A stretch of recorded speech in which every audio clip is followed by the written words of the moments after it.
infrastructure is crumbling this evening as the NintenByte Podcast continues its unprecedented rise. In cities across the globe, fans are rioting. The Pentagon has issued a statement describing the NintenByte Podcast network as a pixel-based prophecy. Some say the rise was foretold, others say it's just a really good podcast. We're talking twisted nipples, milk, and a sock puppet who doesn't talk. It's dangerous to go alone. Watch this. Welcome to the NintenByte Podcast, bitch. That's right, ladies and gentlemen, you're watching the greatest Nintendo podcast ever! Yeah! Is that a Joy-Con in your pants, or are you just happy to see us?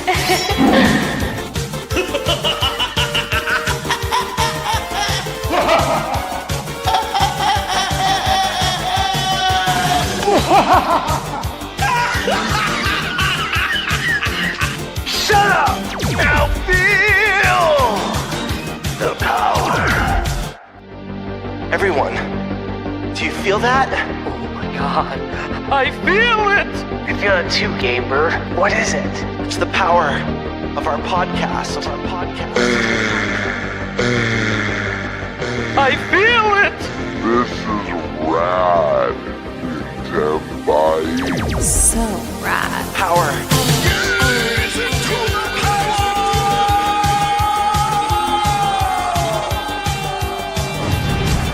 Now bask in their glory. I'm Nintendo Brian. Oh, baby.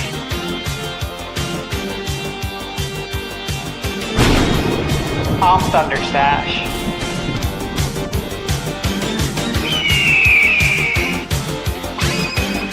I'm Gamebird Classic.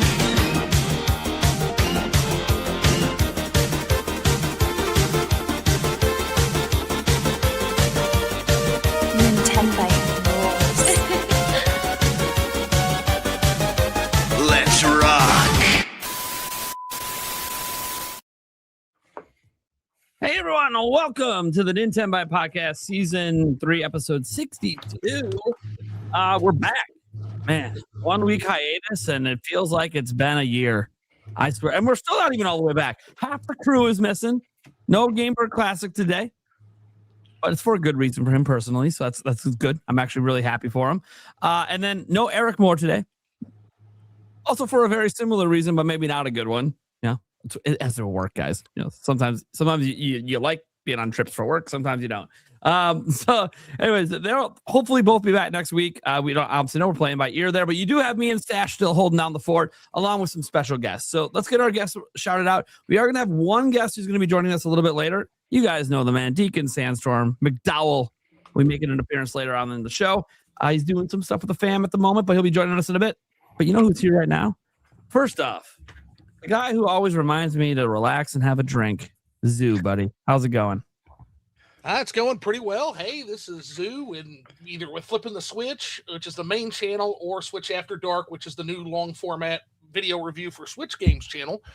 Depending on where you've seen me, you probably know me either as the guy that is always having long format drunk podcasts that are a hoot, or you know me as that guy that tried to tell you to play Super Princess Peach Showtime one time. So.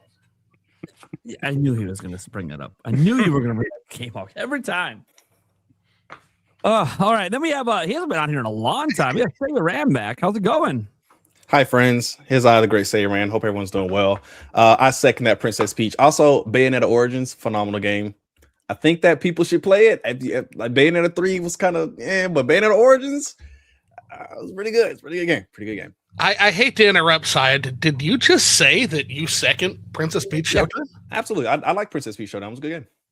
It wasn't like the best game. No, of course not. But I just wanted that to be restated for the record. I appreciate that, man. I haven't played Yoshi though. I will say that I haven't played the Yoshi game. It's good. It's good. Okay, I'll check it out. All right. Well, now that we're done talking about the drivel, Stash. Hey, so happy to be here. Yeah, you know, we didn't have it last week, and it feels like it was a lot longer. It feels like it's been longer than a week. It's kind of weird. It is weird. Yeah. And I have the show at all. For those who don't know, because you guys don't follow everything. You just tune into the podcast every week. The reason the show was canceled last week, Eric was already going to miss the show, and then I had an emergency trip to the ER that we had no idea if I was going to get out in time.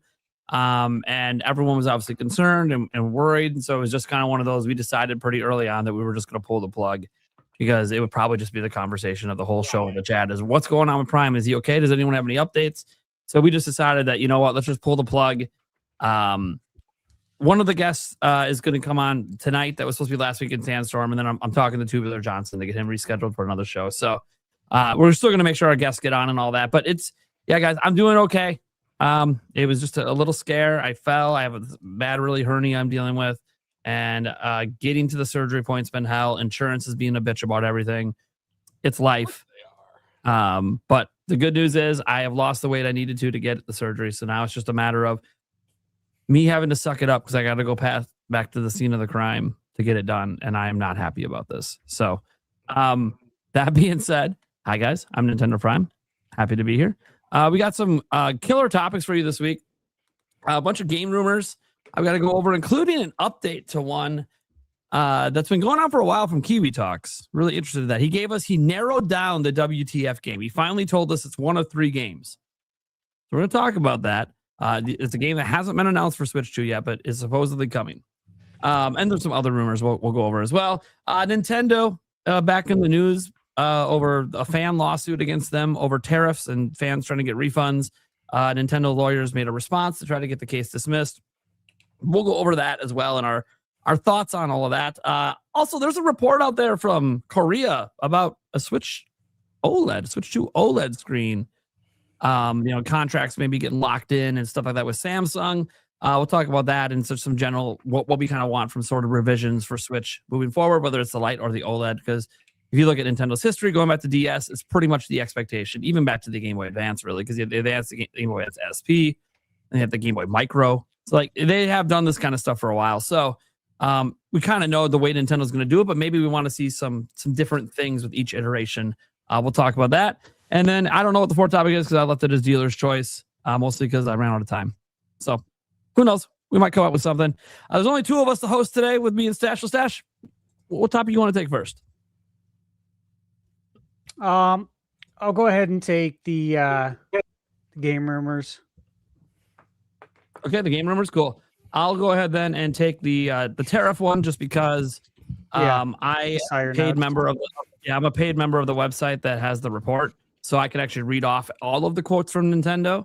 So you don't just get the partial quotes that you're seeing in all the headlines and all the stories because they didn't want to spend $10 apparently. I don't think Stefan Totillo is worth $10. I don't know. I think he does pretty good work. So I give him $10 a month because I literally love his reports. Like he's really good at this. He's back when Kotaku used to not suck. Was that a thing? Yes, at one point Kotaku was not a shit website. At one point. And he was one of the good writers, and he was one of the ones fighting to try to keep Kotaku good, but he lost that fight to all the I do respect Stephen Totillo, yeah.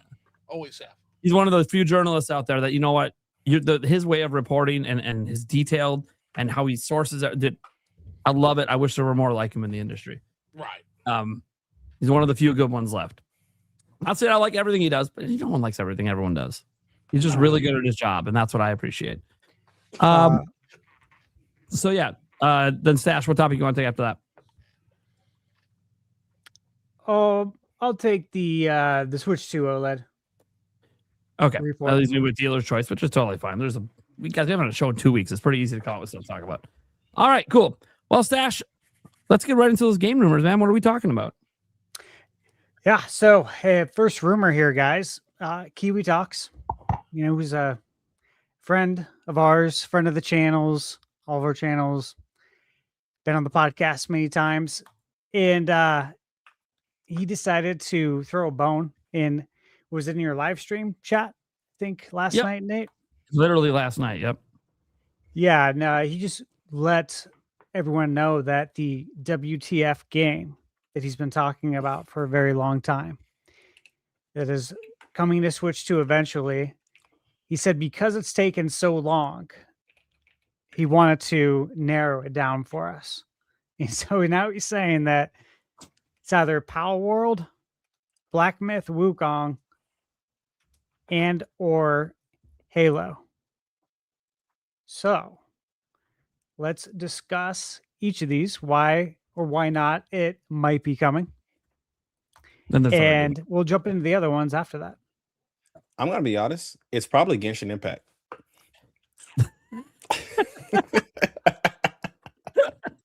It should come. Switch. That's always the safe shadow choice. It's still slated, Oh, man.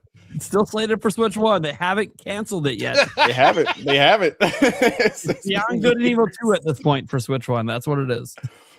Oh, man. So look, guys, obviously, you know, he narrowed it down to those 3 games. I think, and someone could correct me if I'm wrong, and I meant to look into this. I feel like I covered this before. Wasn't there a rumor for Black Myth Wukong on Switch 2 at one point? Yes. I don't remember who it's from, and I'm sorry. I know I covered it, but guys, I've been living on 8 out of 10 pain for 2 years, guys. Give me a fucking break, okay? My memory kind of fried sometimes trying to remember shit from last week, let alone months ago. But yeah, I was pretty sure there's a rumor already for that, so I kind of feel like that would probably be it. But then, you know, you look at the riddle that went with it, and you're like, well, Pal World doesn't really fit the riddle. And I'm pretty sure he added Pal World as a joke, because I, at one point, guessed his WTF game was Pal World as a joke. And obviously, there's that lawsuit with Nintendo, so I just really don't really see Pal World even being in the works for Switch 2 yet. I'm not saying it won't get sorted out someday and come over. It probably will at some point. It's too popular not to, and Nintendo wants to make money. So, you know, as long as they can get this shit smoothed out between them and TPC eventually, maybe we'll get that. But I don't think that's anything being worked on now. So it kind of leaves me with the rumor for Black Myth Wukong or Halo, which is going to PS5 as well. And I know that they're planning to pull back things to exclusive, but this is one they're not. They're going to let this one still go out on PS5. So that does mean, well, if you go back to that riddle, it kind of could be Halo in that riddle that he put out. But I don't know. Wow. And it would make sense, too, if they're ever going to try to get Master Chief into Smash, that you would have at least some Halo game on Nintendo. Yeah. But I don't know. What do you guys think? Zoo, let's go to you. Well, so the way I look at when Nintendo pulls third-party games over, and they've generally done a pretty good job of this, honestly, at least on the Switch 1. They were fantastic at this. It's from a lens of curation. And you've actually heard some of them talk about this, which is basically like, okay, we know that the Switch isn't going to get everything that the rest of the 4K twins and PC gets. We know that's not going to happen. But what Nintendo's really good at is taking games from across all of time and taking the best curated chunks from those games. If you told me 6 years ago we were going to get Shin Megami Tensei 3 Nocturne on the fucking Switch, I would have told you were lying. So it's just they really have these amazing ass pulls of like the most curated, targeted games. So I look at this list, and Pal World they're in a lawsuit with, so maybe eventually, but I don't think right now. With it, when it comes to Halo, Halo would certainly fit a game that would be a great targeted curation. But given what Microsoft is saying, I don't know necessarily how much they want to expend to get it over on Switch 2. Maybe if the numbers continue to pop up. That leaves me with a Black Myth Wukong, a game that was nominated for Game of the Year, a game that would be a fantastic curation for the Nintendo Switch 2. Would absolutely run well on the system. I got to go with that. Okay. What do you think it's Saya? Oh, I'm thinking Halo. I personally think that Xbox really loves their partnership with Nintendo. I say partnership, but their relationship with Nintendo. Halo if you're gonna put Halo on PlayStation 5, you got to put it on the Switch. That just doesn't make sense. Also, they're already putting Call of Duty on the Nintendo Switch too. So it's not like there aren't teams internally working on games to port over and figuring out how that works.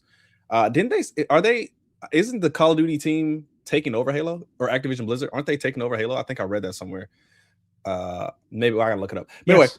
Anyway, yes, okay, yeah. So it makes sense that if they're going to be porting, what's this Black Ops 7? I don't know what's coming out this year, but whatever comes out, I'm buying. Modern Warfare. Modern Warfare. Okay, I have no idea. I just know I'm buying it because I want the mouse I'm only controls. locking that one in because it's the return to Nintendo. I won't Exactly. remember any future Call of Duty games. Well, and I'm the old man here who's just like, looking at that Call of Duty 10-year deal, and I'm like, hey, can we get Call of Duty 2? Can we get Big Red 1? Can we get the original Modern Warfare 4?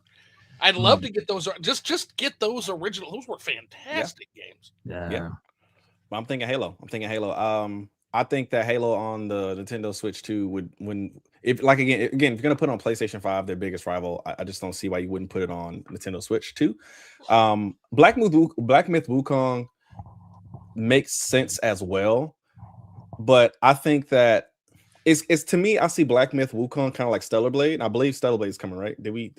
Yeah. So Stellar Blade is coming. So to me, that game makes more sense than Black Myth Wukong. And I feel like if Nintendo had to kind of like lean into one, they lean more into Stellar Blade for that more kind of aesthetic of kind of like the more, e-girl, Japanesey, kind of that kind of aesthetic. But I think Halo makes a lot of sense, and I'm gonna go Halo. Exciting thing about Halo, by the way, we've seen Indiana Jones get an actual physical. Yep. The only actual physical of that game is on Nintendo Switch 2. Mm-hmm. The only actual physical copy of Oblivion is going to be on the Switch 2 cart. Yep. So I am excited. I'm not saying it's going to happen, but if Halo does ever come here, would that be a fantastic, amazing thing to get like Halo? It make me smile on the cart, physically being able to do like sniper rifles in the ship to ship level or doing shotgun. Oh gosh, that brings me back, man. We that would be amazing on Switch 2. Someone in chat said Doom the Dark Ages. Is that coming to Switch 2? Was that announced? I don't think they announced that, right? Hasn't been announced yet. Not yet. Hey, real quick, shout out to Rush Dog in the chat. He says Indiana Jones and Oblivion are Switch 2 exclusives by Zoom standards. That's correct. That is correct. Those are Switch 2 exclusives because if it's not physical, it doesn't exist. I like that. I think Xbox and Microsoft, they're doing a lot of things to lean into the Switch 2 platform. They see how successful it is. I mean, you drop your game on the Switch 2, you're probably getting, if it's a AAA game, it's a bigger game, you might get $1 million, $2 million, on the low end sales. I mean, there's some games that have sold best on Switch 2 that have dropped on other platforms. I just feel like another Switch 2 is early in its life cycle, but I think the more games that a lot of these platforms drop on the Switch 2, it kind of solidifies the platform in itself. And that's important to me as well, because I think that if you're going to sit here and create this brand new platform, I think Nintendo can't do it by themselves. I think that them dropping back to back exclusives, like first party exclusives, is great, but you're still going to need those third party exclusives, and we're seeing some really good support. So I think it's fun. Absolutely. Not as good as it can be. Yeah.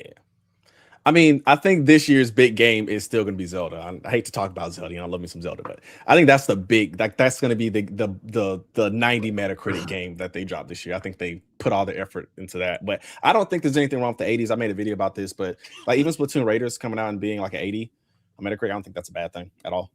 Yeah, it's not. And of course, I saw your video as well. And, I agree with you. Of course, if you, again, I always talk about Metacritic and how much stock folks put into it, which is unfortunate because 0. I mean, but for the masses, not Yuzu, you look at how much stock they put into it, and it's like, dude, that 4 out of 10, are you going to take that serious? Like, do you read some of these headlines? And this is what I always talk about when it comes to reviews. Like, this is literally why I review games, to try and stomp out the stupidity. Yeah, it's bad, man. It's bad. Less water. Yeah, it's a lot of work. My hands are full. I think there's a lot of context in written reviews that get left out because they're trying to make that article digestible. And so that's why I really appreciate, I know that technically people don't consider, video content creator reviews as official media, yada, yada, yada. You know how it is. You were at Summer Games Fest. You know how it was. Like, they were like, oh, you're a content creator, not press. But I think there's a lot of context. Like, for instance, Skill Up does really long reviews. His reviews are, it can be 40 minutes to an hour. There's longer reviews, but there's so much context he's able to put in that video that you're not going to get from an article. So to me, that's more helpful. So I don't know. Absolutely. I look behind like somebody like Sam, right? Or I look behind and look at that. Look at what's back there. Look at the games and the collections. This is a man who plays video games. Mm-hmm. And I'm not saying that the people at IGN and GameSpot, I'm not saying they don't play video games, but they're not giving you the perspective of the consumer, the customer experience. So one of the things I always talk about when it comes to these reviewers, and no shade on people that do this for a living, I want to be very clear on that, but I'm a customer. I buy my video games and I play my video games. And what I mean by that is the reviewer who's getting a game for free and they're not going to the store, they're not getting the game, they're not having that experience, they're reviewing the game on a strict deadline. That's important because that's objective in some ways if you're doing a good job of it. But ultimately, I'm buying the game. I'm not playing that game on any kind of deadline, and it's a very different experience than what reviewers are forced to do for their job, So it's one of those things that doesn't invalidate it, but it makes me very careful on who I trust with who does that. And there's very few of those individuals, one of which is sitting right here with us. Player Essence being another one. I'll give him a shout out. I like him too. And thank you. You bet. Anytime, man. You too, Saya. Oh, thank you. I appreciate you. Yeah, again, that Roofy review. Lemon Smitties. So I have a question for the group. Do you think that games should be reviewed or should score differently because of the platform they come out on? Like, do you think Halo, let's say Halo releases on Switch 2, is that going to get an 89 versus it coming out on Xbox and getting like a 91? I'm just assuming, from what I've seen, I think this is going to be a higher scoring game. I'd say somewhere like 87, 88. But do you guys think that makes as much sense? I mean, I know we factor in performance and things like that, but let's just say performance is the same. I think if performance is the same, right? And it's truly apples to apples, then I mean, what's the distinction here, right? Yeah. And we just saw this with Requiem, Resident Evil Requiem. Yes. Right? Yeah. Pragmata is a good one too, right? Like, that's a good game. Yeah, across the board on all the consoles, the game ran great. There wasn't a hang up on performance, but yeah, it got different scores depending on the console and even PC. And so, yeah. I mean, the way I look at it is a lot of the difference in the review scores are literally just come down to performance. Like, even Pragmata plays fine on Switch 2, but does factually play worse on Switch 2 than PlayStation and other platforms. And that's true of pretty much all third-party games. So I kind of get them being a couple points lower just because, if you are only reviewing that version, then maybe you didn't play it, so you don't know any better. But if as a reviewer, you have access to multiple versions and you play the PlayStation 5 one, then you hop down to Switch 2 and it does feel off to you. Yeah, you're probably going to lower that score just a little bit below the PlayStation version because, again, it's not performing as well. And obviously, it's not going to be as good a resolution, especially if they're reviewing on like a PS5 Pro or something. So I get it, why they do it. What would be nice is these outlets that review it on multiple platforms, which I think is great. I think you should review it on multiple platforms. Absolutely. There could be bugs specific to platforms and all sorts of stuff. I wish they would communicate a bit more with this is the thing we talked about before, like review standards. Yeah. Yes. It would be really nice if when I read that review, I can tell that the reason this is a couple points lower on say IGN review the PS6 version than the Switch 2 version. Well, the reason the Switch 2 version is a little lower, it would be nice if it was just clarified that it's actually due to the performance. We had to dock it a little bit because of performance. And instead of reading the review and not even knowing why the fuck this game is lower than the PS5 version, it's just word salad. Yeah, it's not even explained. Okay, yeah, a completely different person reviewed this. Yeah, two people review it, get completely different scores. What's the difference? Yeah, word salad and vibes. It's not even explained in the review. So that comes down to review standards. That would be, hey, if we're reviewing on multiple platforms, we should have a standard for how we handle that and explain why score might be different on a certain platform versus another. Not just, oh, we have different people reviewing the game. No, what's the standard here? So that bothers me. But when it's just outlets that only review Switch 2 games, like Nintendo Life or something, yeah, okay, their score's going to be whatever because they're not playing the other versions, right? So, yeah, when I review my games, I'm reviewing them on. Typically, it's going to be mostly handheld, a little bit docked just to check out performance, right? But I prefer handheld. I'm also I internally I have a score weirdly enough between 1 and 7 in my head. You'll never hear it in the review because the point of what I'm trying to do is to explain to you what I took out of that game. So it's not just going to be a mechanical, it's going to be my experience with that game, the things I took from it, the things I connect to it, how I felt playing it. ultimately what I got out of that game. So that's kind of the way I look at it, the experience of trying to review a game, at least from my strange perspective. Yeah, makes sense. One thing to note too, and then I'll transition back. I'll actually give my answer to the question that I asked about the rumors, but I bookmarked this earlier. One of these Splatoon Raiders reviews gave it a 6 out of 10. I saw that. And it said, so it said, by removing turf war and transitioning to something pretty close to a first-person shooter, Nintendo has taken what makes the franchise unique and discarded it. And the person, quote, retweeted it and said, one of the 6 out of 10 reviews rated it low because it removed turf wars. How did they miss the whole point of Raiders being a spinoff game? This is what I'm talking about. It's like, whoa, what? Like, so bro wanted Splatoon 4. That's what. Yeah, that's what you want. Splatoon 4. He docked it points because it's not part 4. Why did they cut out Turf Wars in Splatoon 4? Yeah, sorry they didn't make Splatoon 4. They did a unique single player co-op, experience that isn't like Splatoon 1 through 3. Sorry. Yeah. And marketed it as such. There's no confusion. Never pretended this was a multiplayer game, battles or anything. There was no pretending the entire time they advertised this game. But they didn't make the game I wanted. They didn't make Splatoon 4, so I got to dock it to a 6. Like, I heard that the Splatoon Raiders actually has a decent multiplayer. Like people were posting the multiplayer, and I was like, "There's multiplayer in this game." Like I didn't even know that part. I've heard because you can do it's optional, right? So you can do the whole game by yourself, but it's you can have up to 3 people play with you, whether local or online. And what people are actually impressed about is playing with randoms online.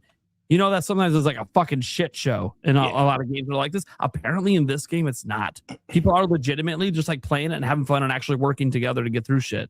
I'm like, all right, I like that. Of course, it's before the public release. The trolls are going to come in. It's going to happen. Oh yeah, 100%. But the media members that are all playing it right now, or people who have access to it right now, they seem to be like just having a blast. Like, dude, I never have this much fun playing with randos in a PvE game.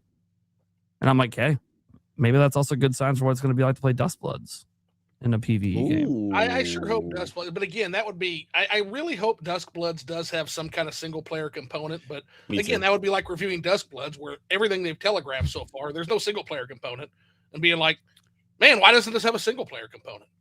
Yeah, that's basically what they're doing. Or like the new Legend of Zelda Ocarina of Time remake coming out. I'm hearing a rumor, guys, that you don't have biology class in Ocarina of Time remake. If that happens, gonna have to mark the game down. Yeah. No, it's like Elden Ring. Biology class in Zelda. Elden Ring and Night Rain. It would be like if you gave Night Rain a low score because you're disappointed it's not single player. It's like, well, that's not what it is. What are you supposed to do? All right, let's get back on track though. Circle back to that original question of what game I think it is. Look. Black Myth Wukong. I mean, that's on my bingo card. That's happening. That was on my bingo card in January. That's happening. That is not a surprise. That is not a WTF in the least bit. If Nate the Hate is the rumor for Black Myth, by the way, guys. If Kiwi's trying to sell that as a WTF game, come on. I don't think he is. I think that's just in there. Power, that would be a WTF for I think some of the wrong reasons. Yeah, like not exciting reasons. Look, I mean, it's also on my bingo card, Halo. Mm-hmm. That was on mine too. Yeah, it's Halo. It's Halo. It's common sense is Halo. Please, and that would be a big deal. It'd be the only physical version. Again, I need that to be that. That's so funny. It's so funny every time it happens. So even Microsoft knows that Nintendo people like to buy physical. I'm still floored that they were able to get that absolute spaghetti code nightmare of Oblivion remastered. That Unreal 5 spaghetti code nightmare on a card. I'm half terrified to see how that thing runs. That thing's going to run like a bag of assholes. But if it doesn't, I will play. I will break my Morrowind exclusivity, and I will play Oblivion. That is my promise to everybody. If it runs well. Well, here's hoping. It doesn't run well on some of the other systems. I don't. Hey, That's what I'm saying. Yeah, Well, PC was crazy. I didn't like it on PC. I had to Like, put what it are we down. hearing though? Everyone's saying like, "Hey, when we make our games on Switch 2, we're actually getting better at optimization." No way. No. Well, maybe way. you should optimize your games regardless of making it for Switch 2. I don't know. But Does this industry even remember how to fucking optimize a game? Like outside of Nintendo? that was just a report that what game was it that said, "Hey, as we're bringing this to Switch 2, it's actually running really well and like 40 plus FPS." Oh, and by the way, we learned so much in optimization. We're actually applying it to the other versions. I'm like, wow. Why did nobody decide to optimize before that? Like, come on. It goes to my point, man. Half of the game industry's problems is the fact that they don't fucking optimize their games anymore. It's half their problem. It's why Dragon's Dogma 2. Thank you guys. That was the one. I knew it was a pretty big game. Yeah, that was by Capcom or whatever. They literally said, "Hey, the progress we've made with this is actually making all versions better." I'm like, dude, why are we here? Like, that's good. I'm happy. But also, all I'm hearing is we didn't bother to optimize this for anything else. Like, come on. I know they have much more powerful hardware, but you could take better advantage of it if you actually optimize for it. Don't wait for like the weakest platform you're going to make it for and be like, well, we have to optimize it for this one. Oh, now that we optimize it, actually, this runs pretty good. No shit. But Prime, that's the frustrating thing. The frustrating thing about this whole optimization snafu is that's what the new hardware goes to. That's why the graphical increases. That's why the diminishing returns are there. That's why all these new consoles are overshooting the market. It's because optimization is eating into they tell us the promise is we're going to have a new system out and the graphics and the processing and all that's going to be better. But it's not, because what ends up happening is those machines are not leveraged to do better things with games. They're leveraged to not have to optimize their shit as much. And it's noticeable and everybody sees it. And that's why things are a little tense between customers and game industry right now, to be real with you. All right. Let's get into the next rumor here. So, Stellar Blade, that was rated. When do we think is a good time for that game to release, knowing what the release calendar looks like? August. Really? Okay. Well, Nintendo has nothing slated from themselves in that month yet, and we know how packed September is. I was gonna say October. Like, it feels like a Halloween game. I know it's not Halloween themed, but it just feels like something you'd release around Halloween. Look, he likes to see that ass on Halloween. We got it. I feel like they're giving the game camera angle does it. Okay, there's no point in pretending. They intentionally made us look at her ass. It is what it is. It takes up like a third of the screen. Funny enough, I played that whole thing on PS Portal, so I've actually already played it like quasi and handheld. Nice. I enjoyed it though. I enjoyed that game. It is a good game. That's the thing. Like, it's legitimately a good. I'm really happy we're getting it. Yeah, I'm definitely replaying it though. That game was really fun. So for August, we have just overall kind of like big picture, not obviously Nintendo, but we got Final Fantasy Online. Yep. We got Lies of P. Yeah. The big one. I'm happy for that physical one. owners. Really happy that's coming over. Elden Ring Tarnished Edition. Yeah, it's a big one. And then Oblivion. Again, another big one. All big releases.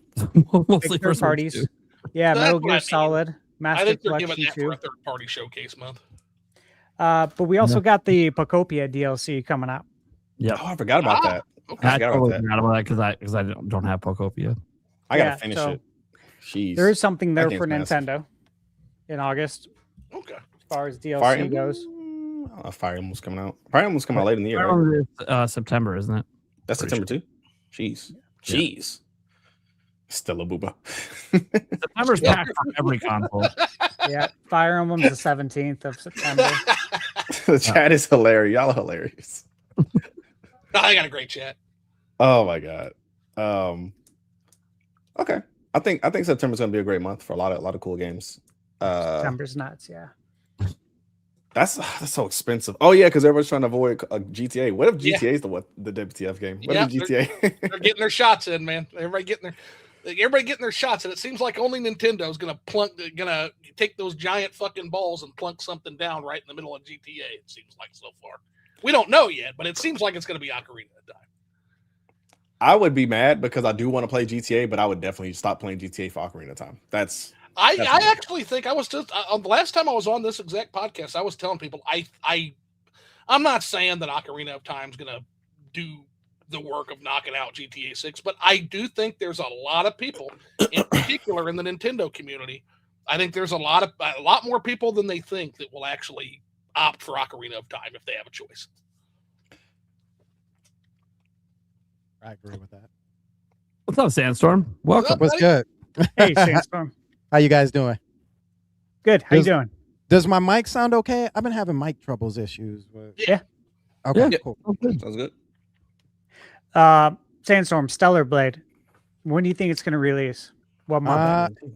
Man, so in my optimistic mind, I want to say it's going to be in August, and it's going to be even for Switch. I think it's going to be really packed because I think that leaves us 3 games in August: Oblivion, Stellar Blade, and I feel like there's one Elden more. Ring. Elden Ring, yeah. And Lies of P. Oh, and Liza P. Yeah, so I think that's going to leave it really packed, which is not a bad thing. It's not a bad thing. My pessimistic mind says that it's actually going to be all the way in December. So, and I would hate that. That makes me sad. I know, because like everything in me is like, man, I definitely want to play the game and I want to get my hands on the game. But it's just that like that one time every time where you're like, man, I can't wait for this game to come out, and it comes out in the most like inconvenient of times. You're like, dang, all right, I guess I'll get around to it. So yeah, so I want to say it's August because I feel like that's actually a great time and a great turnover from when we heard that it was like from its revealing. I always think it's really huge when they show off a game and then like, by the way, it's next month, come get it.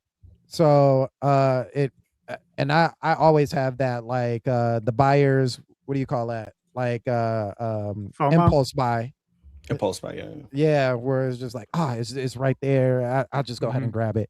But man, just I would even say just the way that everything is lining up into September and how big September is getting into November. I know they're not messing with November. It's not happening. December is like the only month where there's like, it's like vague. So there's a whole bunch of mist and a whole bunch of shadows, but nothing like really explosive in December. So it's like, December safe? We could go December. We could, yeah. Now December's usually kind of a month for Nintendo. That's the only thing. Like I think Xenoblade Chronicles 2. I think launched in December, but that's the only real big game. I'm sure there's more. And well, Smash DLC, but that's different. Right. Xenoblade 3 is coming out in December. Oh, okay. That's Switch 2 edition. The Switch 2 edition? Yeah. Yeah. Hey, I gotta say, those Switch 2 editions are fucking awesome. I gotta tell you, I'm playing Xenoblade X right now. Holy shit, is that game? As much as I crap on the Wii U, I gotta say, the Wii U had something special with that game. X is a masterpiece. If you never awesome. If you never played it on the Wii U, you're doing yourself an injustice. And if you never owned a Wii U, dang, you're doing yourself an injustice. Does it keep this pacing the entire time? I'm on chapter 5, and every chapter there's some new shit being thrown my way that's like, what? Yeah, it's a great game. It's one of my favorite games of all time to be. Oh, I can't wait to do my video. I can't wait. It's gonna be so good. Yeah, so December is usually where games go, to die. Yeah, I don't think I don't think Nintendo's scared of GTA. I really don't. I think it's two different audiences, or if it's the same audience, it's the same audience that would buy both games. Like I'm gonna buy GTA and Ocarina of Time. Like I already know, Nintendo's not. Yeah, Nintendo's not. I mean, like December in general, releasing your games in that month has spelled doom for anyone. I mean, look at Indiana Jones. I mean, again, when it released on Xbox, there's a lot of things you could probably blame. One of them being, hey, it launched right into Game Pass and nobody buys games on Xbox. I mean, it's fact. We know that. Oh, that's why I laughed. Absolutely a fact. Yeah, so it could be a lot of reasons, but December has always been a rough month because everyone does all of their shopping during Thanksgiving. And then after that, broke. Yeah, that's the biggest thing. They're they don't want to go back out. The spring. They're done. Yeah, so right now we only have 2 games on the calendar for December. Not just for Switch. Period. Right now we got Xenoblade 3 and Dragon Quest Monsters. Okay. Both on December 3rd. That's it so far. Yeah. So we'll see what happens. I mean, I think there's room to put some games in there. I don't see why not. But again, publishers avoid December. They always avoid December. Yeah. I think August could make sense. For Ocarina of Time in August? No. Ocarina of Time is definitely not. Yeah. Stellar Blade. I'm sorry. I thought we were talking about Ocarina of Time still. I was like, no. I was like, are you nuts? Nah, man. When it comes to Ocarina of Time, I think Nintendo has no worries whatsoever when it comes to releasing that in November. Oh yeah. I expect in November. I can't. Yeah, me too. I expect to be early November. I argue that it will probably be when's GTA? The 19th? The 19th. Nintendo can do it. I argue they throw it in on the 18th and say ha ha. We can have a Grand Theft Ocarina of Time. I think it would be a great time. It would probably be great for gaming. Barbenheimer? Yeah. What is it? Barbenheimer? It's like Barbenheimer of video games. You get GTA 6 and you get Korea. That would be an insane week, bro. It'd be fun. It'd be so much fun. Yeah, it would. It would. I bet, like, on what you're running over hookers on one hand, and then on the other hand, you're saving the world from Ganondorf. Yeah, sounds like a great time, dude. All right, so are we saying we're hoping for August? Yeah, Celebrate, absolutely. I want to play that soon. I want to play that and not get rid of it, but like get through it. Especially since I played it before. I don't think it needs to be something that's like a big. I do want it by itself because I personally like that game. So I would like for it to be in August where there's not as many releases so people can really appreciate it. Because I know it's sold well on PlayStation 5, but I think the PC release and the Switch 2 release is definitely going to help push the next one. I think I got Celebrate 2. I forgot what the actual name is, but the second one's coming out. So okay. Oh, they do have a sequel to that, don't they? Yeah. Coming. Yeah. She's a little young, makes me a little uncomfortable, but I like Celebrate. I'll play it. Right. Well, what I always tell people is I wasn't. The game doesn't necessarily make me uncomfortable, but some of the people who play the game and the way they talk about it makes me mad uncomfortable. So, the game itself is fine. It's just that, boy, there's some terms gooner, I think, but yeah, it's that are weird about it. They're a specific type. Yeah. Yeah. Okay. So one other one. Assassin's Creed Black Flag. Oh. Resynced, right? Resynced, yeah. Doesn't Ubisoft usually do like anywhere from 6 to 8 months after when they port? I think I read that somewhere. Maybe not true, but I'm just asking. Yeah. Ubisoft, if I remember, I mean, it's been a while since I really messed with a Ubisoft game like that. Yeah. But it used to be that Ubisoft would drop them all together or not too far away from each other. That could be different now. Ubisoft, I feel like Ubisoft and Nintendo ain't the same Ubisoft and Nintendo from the Wii U era, or even the Wii era. I feel like there's like, I don't want to necessarily call it bad blood, but it's just the vibe just seems a little bit. Good. That might just be me. The vibe. I talked with Ubisoft at Summer Game Fest. They were there with Nintendo. Okay. They were there with Nintendo. Like Nintendo put them up basically in their house. No matter what they do, they've already. My joke is my old man sense of humor says, "Hey, I've already got Black Flag on the Switch, so I'm good." like whatever they want to do. Yeah. That's a great game. It just released right in July. I mean, it honestly, if they want to release it on Switch 2, they'll probably do it before Christmas. I think that would make the most sense for them. They could hit that March time frame, but I feel like a port in March when they can release something else in March. Because March to me is like, I don't say second Christmas, but a lot of games will release in March and then do well for the year. I don't know why that's been the last 4 or 5 years. Just games in March just kind of come out and just kind of take over the talk. I guess they like to close out the fiscal year with the release in March to jumpstart their next year. That's part of it. The other part is March is about that first month, so a lot of people they really blow their financial wad during the holidays. And March is the first time to recover. That's the recovery. That's when a lot of profit sharing get paid. That's when a lot of bonuses get paid. That's when a lot of people take their piggy bank and refill it. Yeah, that's when the economy starts spending again, is in March when people get their tax returns. Return. That's why I always said the Switch was the smartest idea. Drop in March 3rd. Like it was the first year of the Nintendo Switch. Nintendo had something to freaking prove, man. That is a clinic on how you launch a system. Absolutely. Yeah. That's the year we got the December game. Like every single month, they're like, here's a first party game. Even December, it's like, yep, here's Xenoblade 2. Here you go. Every single month. Every single month, darn you. I know somebody said Lego Batman in September. I do want to highlight that game. That game is pretty fun. I've heard it's good. And Lego games do well on Switch platforms as well. Oh yeah. I don't even know what else. I mean, it wasn't there. What's up for Lego? Was a Lego Horizon? I don't think I even bought that. Horizon Zero Dawn. That Horizon. That Lego Horizon. Yeah. I didn't buy that. I bought it at Costco. My lady saw it and she's like, "Hey, did you want this? It's clearanced out for I think it was $15." I'm like, "Oh yeah, really? Pick it up."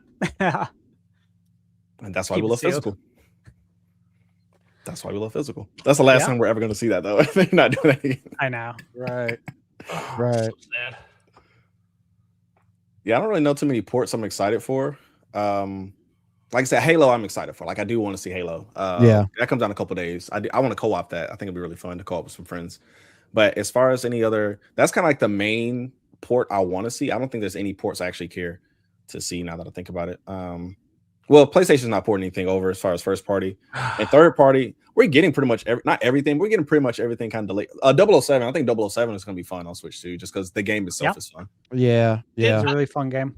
Did I hear a rumor that we're going to be getting another 2D Sonic game or something like that? I don't know if that's true. I remember hearing something about that, but we need Sonic Heroes. Forget all that. Give me Sonic Heroes. Sonic Heroes, I was going to say, but if we get another like Sonic Mania, that might be an excuse for me to go out in my face mask and my trench coat to try to buy a Sonic game and not be spotted in public. You were talking. You guys were talking about the what the game is. Pal World and Wukong. Yeah. And Halo. So what did you guys, I didn't catch that part. What did you guys kind of fall under?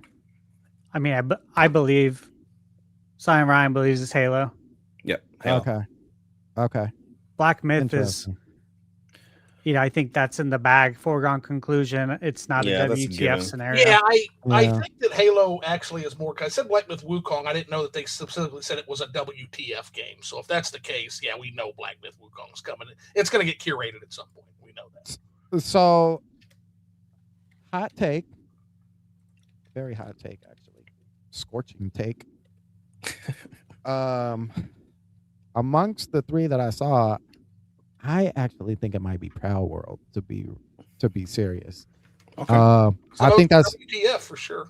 Yeah, I for one obviously for the most obvious reason, right? How dare they put Pal World trash on our Nintendo systems? I feel like the fans care more than Nintendo does. I personally feel like the fans care a lot more than Nintendo cares. So this is where I have to be like, hey, did you play the game? Because a lot of the people, that's another problem I'm running into on weirdo Twitter gamers that don't play the games they talk about.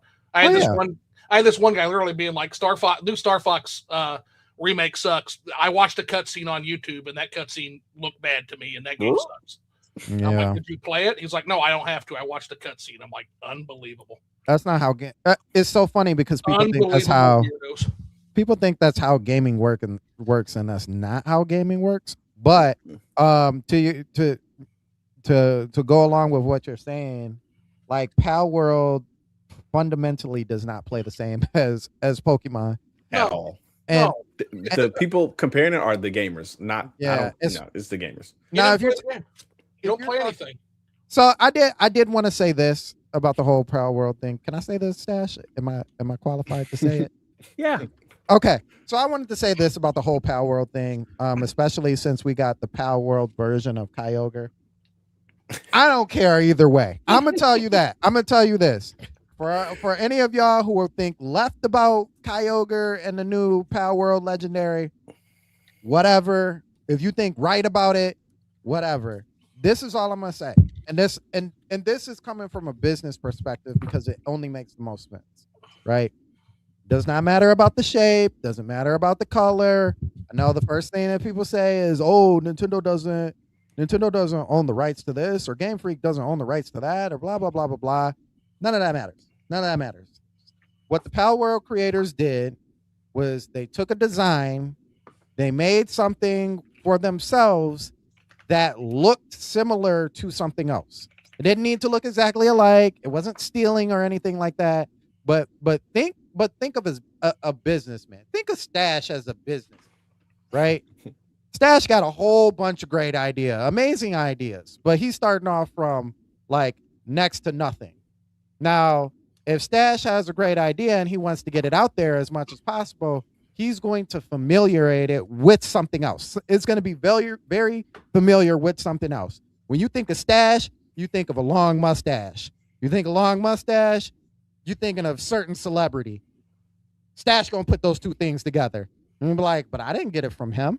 This is my own thing. I'm Stash, baby. You already know what it is. But people are going to have that conversation like, I don't know. I feel like Stash twisted the end of his mustache a certain way and it looked like somebody else. That's what they want. They want that conversation. They want people to have a conversation between them, and especially Pokemon, since that's one of the biggest franchises, if not the biggest franchise in the world. They want to have those back and forth conversations. They do. Like versus if Stash came with something completely new that nobody could relate to, it's not going to take off like that. Nobody's really going to have that conversation. So that's the reason why I believe personally that it looks like Kyogre, doesn't look like Kyogre, the colors are the same. That's conversation. That's generating interest that they want. And that's good business at the end of the day. So whether you feel yes or no about it, I think they made the smart move. I honestly think they made the smart move. So with that being said, I do definitely think Pal World is coming to Switch. And I think at the end of the day, I think Nintendo's going to be like, thanks. You know, pass us our money too. You go ahead and take your side. We both win it. Yeah, they get a cut from it. Yeah. Yeah. And, you know, Digimon story just launched for Switch 2. And Nintendo put out the trailer for it. Mm-hmm. It was on their social media. And you look at Pokemon and Digimon. Yep. Right? I mean, the thing is, though, is that, again, Nintendo's not necessarily concerned with that. Yeah. Nah. Like, we want the games on Switch 2. Mm-hmm. Yeah. When you're a platform, you want to curate games. That's what you want. Exactly. And as like I said, I played Time Stranger. I really like it. When people compare it to Pokemon, I kind of have this conversation all the time. There's so many things that Pokemon does right, and they do it in such a specific and unique way. It's really hard to mimic that. And Time Stranger is one of the first times I saw Digimon say, hey, we're going to take this turn-based format, but we're still going to apply it Digimon way. Because some of my frustrations about the game was the core of Digimon with like how you got to Digivolve and de-Digivolve. I was like, the digitize and de. Yeah, yes, bro. So I go over it for a little bit, you know, in past videos I've done, but Pokemon is 3 games. It's 3 games in one. Yeah. It's a JRPG. Mm-hmm. There is the meta game, which is a competitive battler, mm-hmm. and it's a collectathon. Oh yeah, It's 3 games in one. And a monster tamer. And Yeah. a monster And tamer. a Yeah. monster. So 4 games in one. Yeah. So I think that they don't care. I think the fans, we care more. Yeah. Like as someone who's played Power World, I'm like, I don't get Pokemon vibes from this. Like the creatures are similar, but like okay, like I also played Coromon, and Coromon, the creatures like Coromon to me is more of a clone than Pokemon than Power World is. But yeah. So I don't know. I think like I said, I don't think they care. I think what matters the most to Nintendo is, hey, is this game going to sell if we bring it to our platform? And Power World will. I think people would get it just to meme on it, but I think also in the same vein that it is a really good game to have on the platform, because you do have people like me. I think there's another game that's coming out that's more that's a better case. What's it called? An Animo, I think it was. Oh, Animo. Yeah. Animo. Yeah, I think that's gonna. I think if that release, that to me is more similar to Pokemon than Power World is. But if that release, like, and it came on the Switch too, like, I think they're like, okay, cool, because you still can't. At the end of the day, you still can't outdo Pokemon. You know how much work you have to put in to outdo Pokemon to cut into what they got going on. If anything, Pokemon fans are going to support that other game and Pokemon. Right. They're not going to not buy Pokemon. Like, it's like that's just not happening. Yeah, like Power World shows up and everybody's like, "Oh, well, we're done with Pokemon." Yeah, that's not happening. Yeah, it's a lot of this is tribalism. They see Power World, like especially some Nintendo fans, and some Nintendo fans we all know. Yeah, they see another game and they're just like, that game is bad because it's not Pokemon. Pokemon no like that. This game bad, and that's not necessarily how Nintendo sees it. And it's if you would play the game, you would actually see that it's quite different. But you don't play the game. You make 170 posts on Twitter about a game you haven't played because you're weird. Yeah, it's a stretch to ask me to play the game. That's a stretch. It's a lot. That's a lot of me. All right. All right. You guys ready to jump into the next topic here? Yeah. Let's do it. Real quick, I'll be right back. Go ahead and start it because I already know what the topic is, but I got to go. My Jamaican beef patties and plantains are here. Got to go. I'll be right back. All right. Okay, so there's a report out there that there's a switch to OLED in the works. And first question, I guess. I'm going to ask it all together. Do you guys trust the report, one? If so, when do you think it's coming out? And are there any quality of life features that you would like to see added to it? And let's kind of start there on your guys' thoughts on, switch to OLED. I think OLED is 100% coming.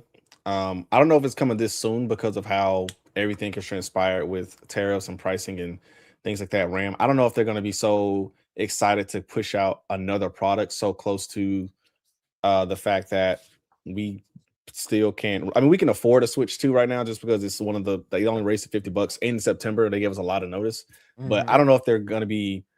I don't know if they're going to want to push a OLED out so fast. I think going back to what they said, hey, we're sorry we had to raise the price $50. We're going to make sure we give you guys some great games this year, and they've been delivering on that. So I think that to them was their focus right now, to deliver some great software. Because if not, you kind of put us in a situation where now we have to kind of. Because I want an OLED, but also it's like, I know that's kind of selfish for them to release it just so I can buy one. Like, it's okay. I can wait. Yeah. No, I totally hear you on that. Okay. Sandstorm, what are your thoughts on it? I believe that there's a switch to OLED. Like I believe that there was a Switch Pro. Okay. No, in all seriousness, is there a switch to OLED? I do think that Nintendo is dabbling around with the option of trying to be able to do that. I think its use and its functionality would be a little bit different this time around over the original Switch OLED. I think it's going to be more of an emphasis on extending out the generation, especially given that OLEDs for the most part have prettier visuals than the LCDs, its LCD counterparts. So I do definitely think that they will have some sort of SWOLED too. Love that. I do. I know, right? I do agree, though. I do definitely think it's going to be further out, just because of all of the craziness and ridiculousness that's going on in the world right now. So yeah, I don't expect it anytime soon. This is 2026. I think 2030 or 2031. Like I do definitely think it's going to be a ways away. Just for two reasons, actually. Not even just for Nintendo. For one, I'm definitely curious, and this is only for me. I don't think this is a Nintendo thing. But if it was my business, once again, if it was my business, and I already have my new next generation system out, and I know that my competition is coming out, and from what I'm hearing, they're coming out with handhelds for their systems too. Yeah, I'm a easy push on the brakes, not full stop, but push on the brakes just a little bit so I can see around the corner to see exactly what those handhelds look like. And then I give it a year or two, and then boom, I drop my OLED. Like, oh, you thought I wasn't y'all thought I was gonna be an OG? I'm the old and the young here. But I think I think personally that's a smart move. It especially gives you an opportunity to see how your competition is looking in your space. But I also think that the push out, like I said, is mostly because of manufacturing and all those other things. Because I don't think we're getting a Switch 2 Lite. I don't think that exists. Really? You don't think that exists? I don't think so, man. Okay. I was just about to say that I think instead of an OLED, I'm more inclined to believe a Switch 2 Lite. A Switch 2 Lite? Personally, I believe that more than OLED dropping goes next in the year. cheaper direction. Yes. I There's a think cheaper that's direction. the smartest move to say, hey, sorry, everything's expensive. We can give you this for $300. And if you told me a Switch 2 Lite right now for you're laughing at the price, Prime. It's not gonna be 300. Holy shit. Okay, 350. Okay, but if you told me 300, 350 for a Switch Lite, that to me, because again, the reason the Switch was so successful was because you could buy multiple of them and it made sense. Like one household may have had 2 or 3 Switches. So my kid, he's turning 7 for on Halloween. Okay, cool. I'll give him a Switch Lite 2 or Switch 2 Lite. You know what I'm saying? So like, I think that will make more sense than saying here's an OLED model that costs more expensive and it's nice screen and specs, because we don't care about specs. Like, we've already showed we don't care. I think at that point for saying that. I think at that point you're right. I think you squeeze the game even tighter. Because what's the Switch, the OG Switch Lite? What's the price on that right now? $250 it was when it launched, right? $250. So you got that at $250. The regular was Switch it is what? Was it less? It was 200. It was 200. Oh, well, man. what is it? What is it now? Did everything go up? It's like 230. 229. Yeah. Okay, so but like that's insane. We would kill for a $200 console. You got the Switch. Okay, so evil king of numbers here. Okay, let's take a look at the geopolitical and the macroeconomic environment of the world right now. Come on. The economy is barbecue chicken. There are 19 wars going on right now. We have production lines that are being disrupted. We've got an AI slop bubble that is about to just further destroy RAM prices. And they're doing it again. They're doing it again, guys. They're doing it again. The first year of the Nintendo Switch 1, I had to start hearing about Switch 2s and Switch Pros and revamps, and the freaks are doing it again. They're doing it again. And I don't know why it's almost like they intentionally do this to Nintendo and they push them toward more tech, more hardware. It's just crazy to me. You can make an OLED. I'm sure it's going to happen at some point. Don't know who the fuck's going to buy it except the whales. I would absolutely see them going more in the light direction, just because aside from your high-end buyers, nobody has any fucking money anymore. That's the thing. You've got idiots like me that buy 100 games a year, and you've got everybody else that buys 2 games a year on average. You just got me over the hardware hurdle into the Switch 2 reluctantly, and now now there's rumors about okay, Like, I don't know. What are we doing? What are we doing in this industry where we cannot face the fact that we have overshot the market so bad at this point? What are we doing? I know it's a rumor, but what are we doing? I'll tell you what I know exactly what they're doing. They're planning for the future. The world doesn't stop running just because the economy sucks now. Nintendo ain't worrying about just now. They're thinking 4 years, 5 years, 6 years out. The Switch 2 OLED rumor has like the screens being produced at the earliest at the end of 2027 or early 2028.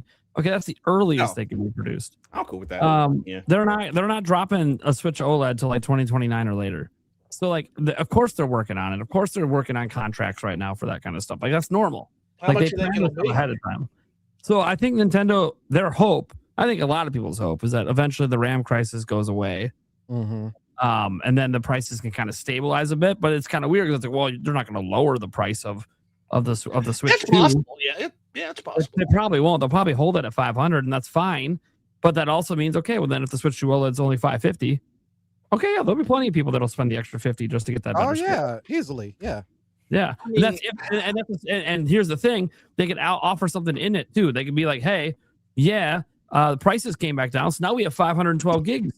Yeah, but Prime is the world going to get better or is the world going to get worse? That's the we don't know. All prognostics say worse right now. Yeah, I know. We don't know, but Nintendo's got to project out for a lot further than just right now.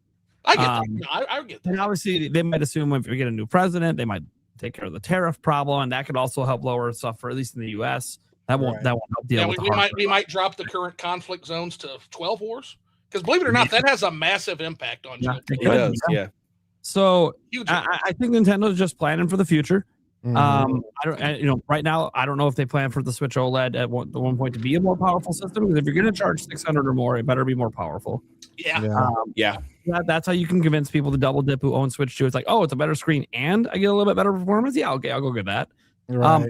Sure, they could do that. Another thing though, like the Switch Lite obviously makes the most sense. If you look at the history of Nintendo, they always bring out the Lite first before they have a more expensive model. So my thinking is if they're trying to get a Lite out, they're trying to launch it at $400. They're trying to get it $100 cheaper than what Switch 2 is going to be up there. That's crazy to think that $400 is suddenly a budget thing, but they can't help it. That's how much it costs to make shit. But again, it's the economist question though too, and I agree with you on that because it's compared to what? Yeah. You know, look at everything else. Yeah, you're going to feel like dirt cheap when Xbox Helix and PlayStation 6 get announced. Yes. I'm scared of that Helix. That $400 Switch 2, right? It's so scary that is going to be the budget system, but it's going to look super fucking budget compared to everything else on the market. I guess, and I sound like Old Man Rivers or the Pepperidge Farm guy here, but like we overshot the fucking market 20 years ago. The most popular games still are in the top 10 are games like Terraria, Minecraft. Like, when is the game industry going to come to grips with the fact that, hey, why don't we actually take this hardware and just push it to its 120% maximum and stop chasing fucking new graphics and new systems? When are they going to figure this shit out, man? Shareholders. Yeah, it used to be that way, but you know, we we wanted to streamline graphics and PlayStation 6 bombs, and all their money they're making is still just selling the games on PS5. Maybe that'll be the lesson. Yeah. You know, it's I can't see myself getting. They have to have something. I mean, it's going to take something like a PlayStation 6 bombing for any change to happen. You know, the irony in that is that 2 generations ago, like the top selling, well, not the top selling, but the PS4 was what, $400 on entry, and now two generations later, for $400 you can get into the entry of what is next gen at this point. I think that's wild. Like, in a good way and in a bad way. It's like it's double edged for sure. It's like it's crazy that like you can get the next level of all these games from a Nintendo, you know, from Nintendo's newest system for $400 that includes 4K and 60, all the buzzwords that they like to use. Well, and then, but on the flip side, it's like, dang, everything else is like $900. Well, and I'm old enough to remember when games used to be cheap software, cheap hardware inexpensive or expensive software.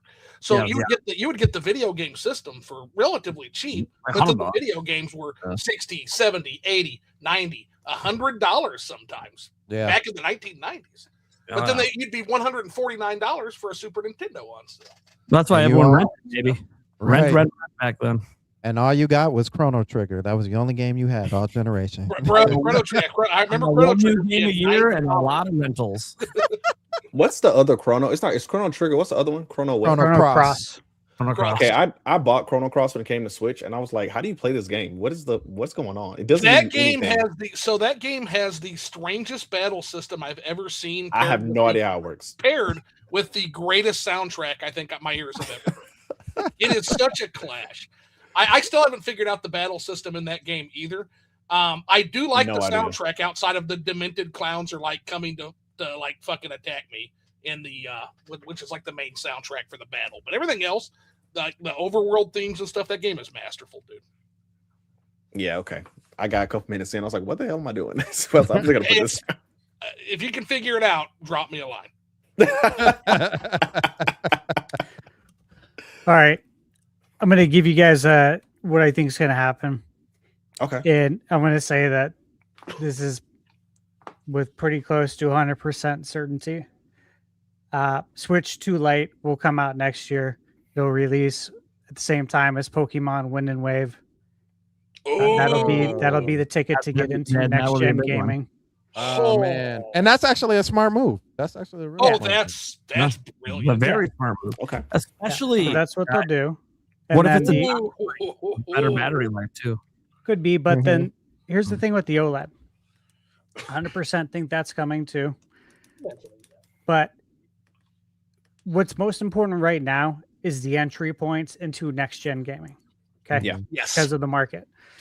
You hold the OLED for when Sony or Xbox announces their handheld console with an OLED screen. Mm-hmm. You already have yours ready to go into production, and then you beat them to the punch, and you release the OLED to the market so it can be there at the same time as the PlayStation handheld or Xbox handheld. Yep. And that's the play. That's exactly how it's going to go down. Dude, and undercut them by launching it alongside some big ass fucking exclusive. Oh yeah, they will undercut them too. 100% by a good margin. A little bit cheaper, and here's a big ass fucking game. Which one are you going to buy, them or us? Yeah, if you're gonna do it smart, like what Stash just said. Yeah, do it really smart. The pricing for that, they absolutely need to wait to see what the competition's doing. Yeah. In the PS6 handheld for sure is going to be more powerful, so it should be significantly more expensive. So you gotta be really careful there. You don't want to be like, oh, we're launching this at 600, and they're like, actually, we're going to eat losses and launch it at 600. Like, oh, okay, well then you're going to have to undercut that. Yeah, you got to wait. You got to have that patience. Absolute hopium that it's $600 for a portable PS6. That is, I know I think that's going to be the price. I don't want them to drop a PS6. I don't need that. I don't think any of us or the world needs it, but it's going to happen. This is what's going to happen. People are going to play God of War Laufey and be like, wow, this runs amazing because Sony Santa Monica knows what the hell they're doing. People are going to play Laufey and be like, we don't need anything, because I still remember playing Ragnarok and like I was playing like 1080p 120 because I was playing like a 1080p monitor, but it had a high and I was like, I'm playing this at 1080p 120. This is my standard for all PS5 games, like first party. Didn't happen, but like that team's gonna put out an amazing game, and folks gonna be like, "Oh, I don't need a PS6. These other games are just unoptimized," and that's it. That's gonna be in the Ragnarok is beautiful game. I think PS6 adaptation is going to be slow, but Sony has already set the standard. Like for the first 4 or 5 years, everything's crossed into PS5 anyways. Boo. So like you really don't even need to upgrade anything until the 2030s. Maybe you can maybe even skip the whole PS6 generation away for PS7. That would be nice. I'm another hot take. I feel like that's gonna happen. Like I wholeheartedly, especially with how close this stuff is to like PCs now, like it only makes sense, and the only way they tell you no is because they don't feel like it, not because it can't. They just don't feel like it, and they want you to pay extra. I think you're right though, Stash. I think waiting until they drop an OLED to drop your OLED. So, but here's the thing, though, too. I think when you talk about them dropping OLEDs, gotta remember you the king. You're the king of the hand. You're the king of the handheld game. So I feel like even because we already have the Switch 2, most people already know how it runs and how it operates. Even if you don't actually own one, you know from the original Switch. That brings leverage to it because there's already familiarity with there. Over the next PlayStation. And to be honest with you, we don't really have all that information with PlayStation, with the next PlayStation anyway. So this whole digital life and library and all that other stuff may hurt them more, even on a handheld perspective. Probably not in Japan. I actually think it'll do really well in Japan. But outside of Japan, I think it's going to be, They love their physical games more than we do. Well, there you go then. No one's talking about that. Like, I brought it up a couple weeks ago. I was talking about the effects that this will have on Japan's market with physical games. And again, I haven't seen any outlet, nobody talk about it. I listened to Spawnwave and Stephen Totillo's podcast over the weekend when I was at the gym. I was hoping they would touch on it. I was hoping he would ask him. They didn't talk about it. I'm like, shit. Well, they're not talking they're about not this, talk man. About it. This is a big they're deal. Not going to talk about it, Stash, because they're too busy. They're all too busy running a demoralization campaign against physical media. I see I've seen the campaign. I know. I mean, I see what they're doing. The long enough you live, you see through that. Only 7 games sold over 100,000 physical. Shut the fuck up. Yeah. Those numbers are so skewed. Notice me, I'm a different guy. Notice me, Sony Senpai. Notice me, Sony Senpai. Can I slap around a little bit more, Sony Senpai? People making those articles. I'm sorry. Did you not check the Circana data? Tamagotchi Life released physically and sold millions physically, literally months ago. What the fuck are we doing? Commit to demoralizing. People will fucking buy it. They're demoralizing. It's a very simple answer. They're just lying. They're manufacturing. It's part of it. They're manufacturing consent for the direction they want the industry to go in. That's what they're doing. Yes. And you could see right through it, obviously there's a lot of people who can't see through it. And that's how the world works though. Mm-hmm. That there's a lot of sheep. We know this. It's just the facts. It's how life works. You live long enough, you see it. Is what it is. But I think we can all see right through it that they're working in coordination with each other. The Sony and the media outlets. Mm-hmm. This isn't the first time stuff like this has happened. No. Man. I always tell folks, reading homework for the chat if you want to. Crystallizing Public Opinion, Edward Bernays. Manufacturing Consent, Noam Chomsky and Herman. Edward Herman, I think his name is. Influence, Robert Cialdini. Read those 3 books. You will see exactly what is happening here. Yeah. Exactly what's happening here. Yeah. It's done in all facets of life, not just consumerism, not just the things we talk about. It's all facets. We've known this. It is. Those books can teach you a superpower. They literally can. And they will change your life. When you realize that, like, most people are actually not making decisions rationally, they're making decisions and then rationalizing their decisions afterwards, flips the entire way you view the world, man. Mm-hmm. It's key. Okay, so we talked about that. We talked about the light. Talked about prices. We talked a little bit about that. So I think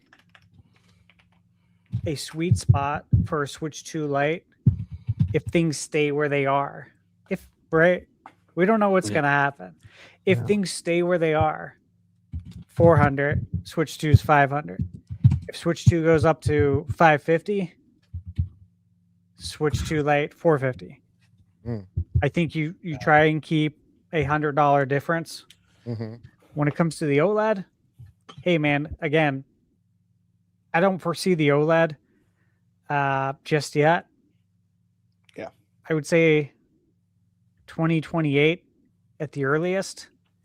Maybe alongside 3D Zelda. Yeah, that could be a great time, and you could Because do Zelda a switch to OLED Zelda especially if theme. you do like a Zelda themed one. The Zelda fans will just eat that shit up. You're gonna sell millions during launch month. They'll buy that just to collect it. You know what I think? You know, I think it should be. That's me. I fuckers. honestly, You're making me buy the $600 OLED, you fuckers. honestly think if PS6 comes out at the end of 2027, whatever game is the game besides GTA 6 that drops on the handheld that's digital, the first thing that they should show in the trailer, because Nintendo is petty and I love it. They're one of the most pettiest companies. I think it's hilarious. I think they should have like one of those, like, you know what I mean? Like, woo, you know, like rotation of the system. And then like the back opens up and it's the exact game that just came out on PS6, but it's the cartridge version and somebody plops it in. And then it's just like, you know what I mean? Like, dang, that was petty. They don't even have to say anything about it. Just like, just put it in, just slide it in and be like, switch to OLED. And then just keep it like that. Somebody's like, wait a minute. Well, wasn't that the game that came out for the PlayStation? I like that publishers are leaning into their games being physical. Obviously, we saw that with Oblivion, which was, you know, it's funny. That was perfect timing. Perfect that was timing. absolute perfect timing. Yeah. You couldn't have planned that better. You know, Orbitals, they've been touting like, you know, it's physical, it's on cart. Even if you pre-order, I think it's $40 too, which is a great deal. But yeah, I think we're going to continue to see a lot of physical games on Switch too. And so Nintendo will have all those opportunities because, you know, all their first-party games are, you know, on cartridge, except for, of course, Pacopia. But I expect all of them to be on cart going forward. Yeah. Yeah, I think cart is going to be the way they go for quite a while. I mean, do we see a digital future for them in the generation 11 for Nintendo? Yeah, I don't know. I don't think so. It's a long ways away. If you look at how long Switch is. 1's generation was. Yeah. It's a while. Almost 10 years. 10 years next year. Yeah. And you know, they might find that they really enjoy being like the only one at retail. Oh yeah. You know, they might be like, this is worth it. Let's keep doing this. Right. We got no competition now. They're not here. Where's your money at? It's not over here. Well, Yeah. All the stores, Target, Best Buy, Walmart, they're putting our games and our systems in their weekly ad every week. They're advertising us on their website. Yeah. You know, like they're creating foot traffic for us. Yep.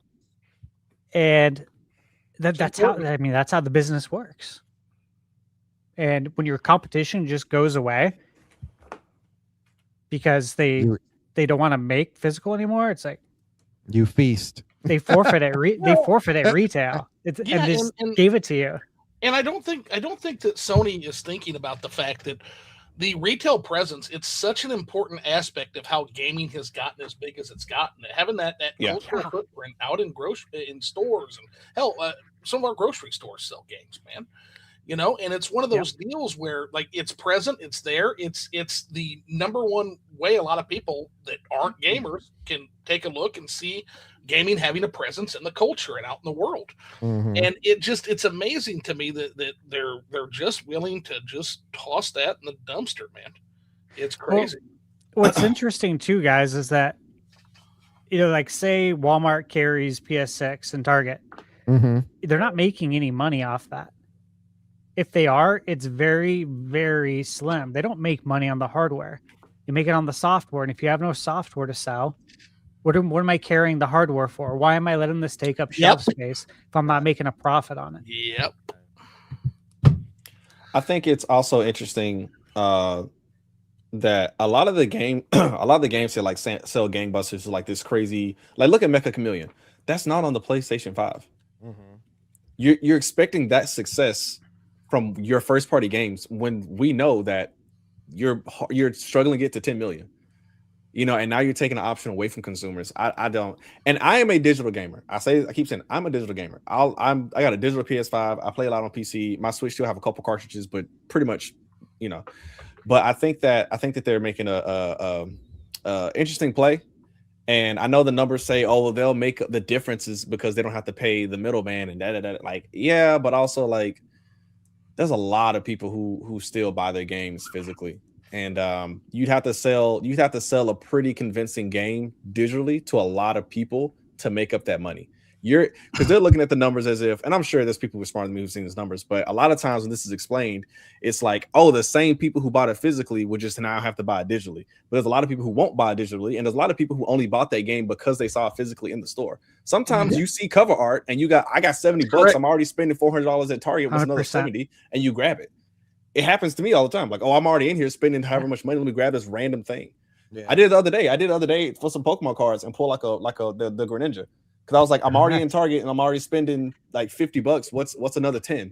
But that happens all the time with physical things. Mm-hmm. So it just, I don't know. I think I was talking to a buddy of mine who's in the games industry, and he was kind of making, and he agreed, he doesn't disagree with me or anything, but he was making a devil's advocate case and being like, well, you hear a lot of people talk about used game sales and how those cut in. I'm like, buddy, that doesn't matter. You don't have a right to a secondhand sale. You got your sale when the game sold the first time. Right. If you want the used game sale, you can build a brick and mortar store or an online storefront, and you can sell the secondhand games and make that's another product. There's the new game, and then there's the person who built the digital storefront, or they built the brick and mortar store, and they're selling another product, which is the used game. You already got your sale. That's why there's a fucking used game. You got there's another thing too that I was thinking about as well. Is that a lot of gamers, the reason they're able to buy a new console is because they were able to trade in their games. Yeah. And the reason they're able to, like, I think we all know. I mean, there was all a point in time where we were young, living on our own, and probably barely making it, right? Mm-hmm. Yep. But we still want a game, but it's tough, dude, and I get it. So I think a lot of us like literally limped in to gaming to like a next generation by trading stuff in. Mm-hmm. Like we barely got there. You saw the trade-in values, you're like, oh my God, just barely made it. And you won't be able to do that. Mm-hmm. Yeah. And when you can't do that, that means that person can no longer buy the games, which is what you make profit on. That's a devastatingly good point, Stash, because the other part of that aspect is people usually will turn around, they'll buy that game, and then they'll turn around and they'll use that money to buy another game. Yeah. And so you've cut yourself off from an entire purchasing cycle. System, yeah. Yeah, like who walks out of GameStop asking for the cash when store credit's like, 20, 30% more? You're like, I'll do store credit because I know I'm going to buy another game, even if I'm not buying one today. But most likely, if you're going in to trade in, you're buying something today or you're pre-ordering something today. That was the reason you went. Yeah. You didn't just decide to up and trade in your stuff and sit on store credit. You had a reason for doing it, most likely. Yeah. It is going to be very damaging, that as the days go on, you think about it a little bit more. You let it continue to simmer, and you think about like some of these other scenarios. You're just like, this isn't going to be good. Did they think this through all the way? People have no idea. It's funny because it reminds me of the. I think I've said this before on the channel. It reminds me of like the mid to early. Well, it reminds me of the 90s to the 2000 era where PC was slowly going into the all digital kind of format in the first place. And I asked this question on the channel on Saturday, was like, how do you, if PlayStation and Xbox were still going to be in the store, how do you see that being? And it was kind of like, you still have your games, you still have your posters and all that stuff that's still, all over the wall and everything. and you still buy a box, but it's just got that week old little code sitting in it. And it's like, dang, that reminds me of like the 90s PC era. Like, oh, you want to play a game? Here's the code. And you gotta scratch off the little code off the back of the manual, type it in. Oh, yeah, that is you. Yeah, you did buy the game. Like, that's so depressing. But I say that because, like you said, you can't turn around and be like, you know what? Code wasn't for me. I want to return this for a different game. Like, it just doesn't work that way. So it's and that brings me to the fact that these assholes literally made me not hate game key cards anymore. I hate and please note that that's not to say that I like game key cards and I will ever buy one. But I can't even shit on game key cards anymore because of these stupid assholes. That's so funny. That is right. How the tides have changed. I know.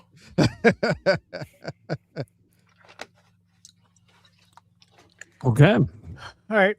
We ready to jump in then to topic 2? Sure. 3, the tariffs. Yeah. All right, guys. So there's been a little bit of a controversy, I suppose, as some people would call it. Kind of lots of different thoughts and opinions. We're going to get those on this show because Nintendo, they sued the government a while back to get their money back after the Supreme Court deemed the tariffs last year to be illegal. And they basically told the government, hey, you need to refund all these businesses. So basically, they probably didn't need to file the lawsuit, but them and thousands of other companies did.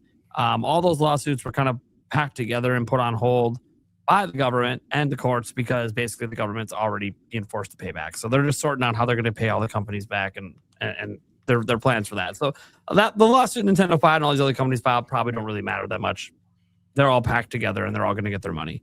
But there was a countersuit, a class action by 2 people that basically went after Nintendo and said, hey, that tariff money isn't yours. It's ours. And you are enriching yourselves by keeping it. Now, only one, I'm going to say this, out of all the businesses that were tariffed, which is pretty much every business in the U.S., because all of them deal with foreign stuff, only FedEx has technically promised to give tariff money back to customers. They haven't actually given it back yet. I want to be very clear about that. Let me know when that happens. But they said publicly they would. They said publicly they would. It's like $800 million. They said they would. I don't know. So maybe you get a $1 check in the mail if you used FedEx last year. I don't know. Right. That's why I pay PayPal now. They'll just send it right to you. Yeah. So look, and this assumes they ever fulfill on that promise. And if they don't, then they'll probably get sued and then there'll be class action. Next thing you know, we'll get 50 cents instead of $1. Either way. So we're the only one to promise it. So in response to that lawsuit, Nintendo's lawyers have basically filed to get it dismissed and tossed out. And that is the news that broke the internet this week. And that is because the story was broken by Stefan Totilo. You can request the court documents. They are publicly requestable. Most people aren't going to go through the process to do that, to actually read it. Stefan Totilo did, and it's behind a paywall. I happen to be a paid subscriber of his for last year. So I'm going to give you guys all the details Nintendo said. I'm not going to show his site. I did that on my video. Hooray. We're going to read, so you have the full context of what Nintendo's lawyer said, not just the headline. Because the headline is just like, you basically fuck consumers. Like, hold on a second. Actually hear what Nintendo said, and then we can talk about what they're talking about. Do we even need it? Are people smart enough? Do we even need to read the full? Like, do we need it? Yeah. Are people really this fucking stupid? Zoo, you know this. Okay, go ahead. You already know. All right. I'm just going to read the article here, including all the quotes here. All right. So, this is written by Stefan Totilo about the Nintendo trying to get the case dismissed. So Nintendo is asking the court to dismiss a proposed class action suit that was filed this past spring by gamers who say the Mario Maker is breaking the law if it doesn't pass on its U.S. tariff refunds to consumers. Those consumers, and here's a quote, received exactly what they bargained for when buying the price hike Nintendo goods last year. That is Stefan Totilo's words. Just to remember, the lawyers didn't say, that. People get confused that the lawyer said that. No, that is Stefan Totilo throwing that in. And yes, there were price hike Nintendo goods last year. So that's not a lie. He just doesn't clarify what goods those are here. Anyways, and the company said in a filing on Monday, in the case of Hoffert et al. Versus Nintendo, plaintiffs are not entitled to a rebate simply because of an intervening legal developments related to tariffs. That is a direct quote from the lawyers. Nintendo increased the price of Switch 2 controllers and the original Switch last year. So this is where he's adding in the context. Following the imposition of globe-spanning U.S. tariffs, and tariffs described by Nintendo's lawyers on Monday as sweeping and constantly changing. I think that's an understatement. At least what was happening last year. All right. This past February, the U.S. Supreme Court ruled the tariffs were illegal. A month later, Nintendo sued to get a refund. In April, gamers filed the class action claim against Nintendo in Washington, saying it would be illegally double dipping if it made money from tariff hike sales and then from a refund. The gamers sought relief for anyone in the U.S. who bought price hiked Nintendo items between February 2025 and February 2026. Now, here's a bunch of direct quotes from the actual way to get it. They're trying to get it dismissed. We obviously don't know the results of that yet. So the common thread among plaintiffs' claims is that it is somehow unfair that Nintendo has not retroactively adjusted its prices for completed sales in response to the outcome of the tariff litigation, the company's lawyers wrote in today's motion to dismiss. And here's more quotes, but that is not how commercial transactions work. Nintendo or one of its retailers set a price for each product, and consumers decided whether that price was worth paying. Those who bought Nintendo's products received exactly what they bargained and paid for, a console or an accessory at a price to which both parties agreed. The money plaintiffs paid represents the purchase price of the goods they wanted and received. Plaintiffs are not entitled to a rebate simply because of intervening legal developments related to tariffs. Nintendo's lawyers argue that the plaintiff's position would force any transaction with any company to be subject to retroactive adjustments. In a request for dismissal, Nintendo said it did not pass on the full cost of the tariffs to customers, absorbing some of the tariff costs, and with the Switch 2 in particular. By the way, most of the tariffs Nintendo paid last year were the 20 million Switch 2s they sold. So let's go ahead and read what their lawyers are pointing out about this fact, because people, I don't think they realize you're arguing to try to get like $1. Okay. Like its market peers, made the difficult decision to adjust some of its prices in response to market conditions, including costs of memory, labor, shipping, and tariffs. Unlike many of its market peers, however, Nintendo did not simply increase each product's price by the amount of the tariffs it paid on that product or impose an across-the-board tariff surcharge. Instead, Nintendo imposed modest and selective price adjustments, and it chose to bear the cost of the tariffs on some of the most popular products of 2025, including the flagship console, the Nintendo Switch 2. Now, it does note in the above section, Nintendo attributes a portion of the 2025 price hikes to be caused by the tariffs, but not just the tariffs. Because again, memory, labor, and shipping, other factors were going up, and we now know are still going up. It's getting kind of crazy out there.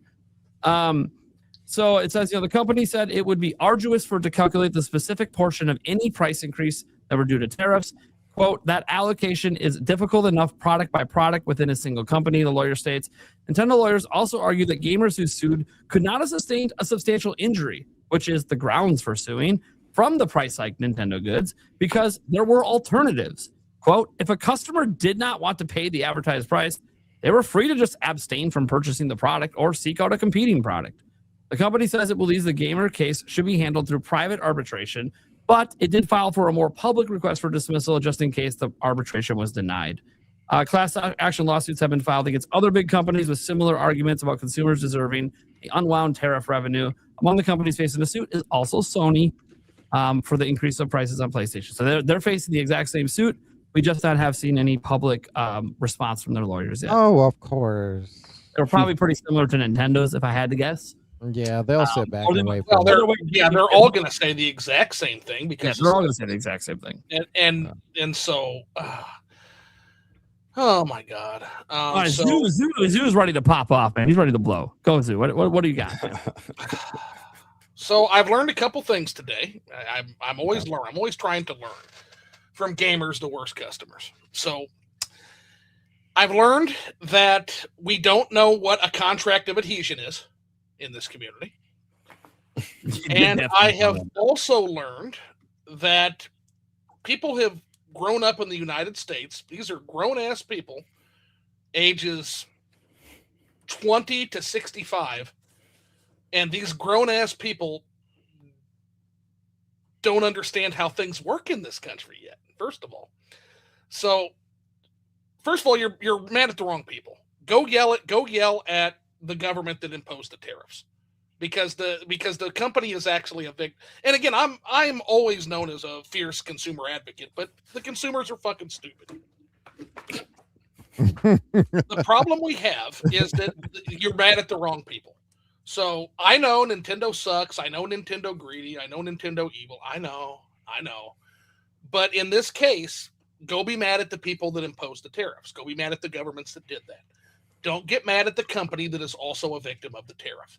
Also, when you purchase that product in a store, whether you're buying a delicious pork butt on sale for 99 cents a pound from my local grocery store, which I'm an executive of, and if you're in the area, please go, or whether you're buying a video game, when you purchase that product, you have signed what is essentially a contract of adhesion. And what that means is that you looked at what you were buying, you decided, yeah, you know what? This sprocket, this widget, is something that I'm going to make great use of when I get home. And I am willing to pay the $69.99 for the widget. You go to the cash register, you buy the widget, and you take it home and use the widget. You've already agreed up front to everything that you've done. You've had it in your hand, you bought it, you took it home, you used it in this case. You have just told, with a binding legal agreement, that you agree that price was fair for what you bought. Otherwise, you wouldn't have bought it. There was no contingency on, well, we don't think it's worth the price if the tariffs were rescinded. That was not part of the purchasing agreement. That's Tariffs made me do it. There's no contingency on your purchase. Also, they mention arbitration. The reason they do that specifically, guys, is because in the video game you bought, that is your only recourse. So it's already also in the game that you bought. Yeah. I'm not saying this is good or bad. I'm just saying I am floored that grown-ass adults don't understand how things work in this. They don't understand what a contract of adhesion is. They don't understand the way a capitalist country that they've lived in their whole life works. It's insane to me. Yeah. I'm gonna say I don't think I bought anything that was crazy as far as gaming that got hit with tariffs crazy like that. But even if I was in that situation, I just don't think that I'd be asking Nintendo or any company for my money back, because at that point, like, I already bought it, you know. And also be mad at, like you said, be mad at the right people. I'm not mad that company A or B had to pay a tariff, and like we had been saying this entire time leading up to the tariff talk, that will be passed on to consumers. I'm not mad about that part. I'm mad about the people in power who decide to impose these tariffs. Mm-hmm. So to me, that makes a lot more sense as a logical course of action or course of thinking. And I understand everybody ain't gonna do all that. They aren't gonna, you know what I'm saying? I understand that. But I don't think that like I didn't know what a contract of whatever you said is, but like I also have common sense of, like, if I bought something at a certain price, unless I don't want it and I need to return it at that certain price, that's pretty much what the price is. Well, yeah, you know what a contract of adhesion is. You've used it your whole life. You don't have to necessarily know the term to know what it is. Like, for purchasing you live in a capitalist country. You agreed to a price. People are raging about this. I really don't. Yeah, I don't get why people think they. So you agreed to a price at the store when you bought the fucking. You think you just get money back just because you want it back, because the company that you bought it from is now going to make a little bit more of the money you spent is now going to go to them instead of the government? I don't really. The word they're looking for is rebate. That's what they want. They want a rebate. But rebate is like, I bought a car. You want to rebate? If I do this, I get $1,000. Go to your politicians and tell them that, hey, you should give everyone. Hey, you had no problem handing out free money during COVID, so how about you just rebate the country for being a fucking idiot? So, and that's the thing. Like, man, nobody wants to go after the games industry more than I do. Well, maybe Phil One Up collects. Maybe he does. But in general, I want to go after these guys, but this ain't it, guys. This is not it. This is so stupid. This is so stupid. There are much louder or much more things we need to fight currently in the gaming industry than getting a couple bucks off. I mean, like, if you really care, I saw somebody say in the chat, if you really care that you pay that extra bit on that Nintendo camera, if you return what you bought, or if you can't, whatever, I don't know. But if you like sell it, I guess you go to Target, they're like $10 right now, like 10, 15 bucks. Like I saw one the other day. I was like, I don't want one because I don't care about the cam feature of my Switch 2, but cool. Well, and it sucks so bad because it's always directed at Nintendo. I just have to say that too, man. Yeah. And part of it is because they're the ones that actually filed the countersuit. I get that. But at the same time, like, it's always towards Nintendo. Like, all these, in particular, these manufactured outrages. Like, whether it's this or whether it's, hey, there's a pay to chat button. No, there's not. No, there's fucking not. Not how that's so crazy to me. Yeah, because like, what is the PS5? You mean to pay the chat button that you can remap to do anything you fucking want? That's right. Yeah, exactly. Yeah. So again, I also am very critical of Nintendo at times, but we've got to use our heads, man. You know, it's the internet. Well, I mean, it's even like the game key card stuff, and we're not going to go into whether they're good or not. But Nintendo gets all the flack for it because they're the only one being transparent about it. Yeah, exactly.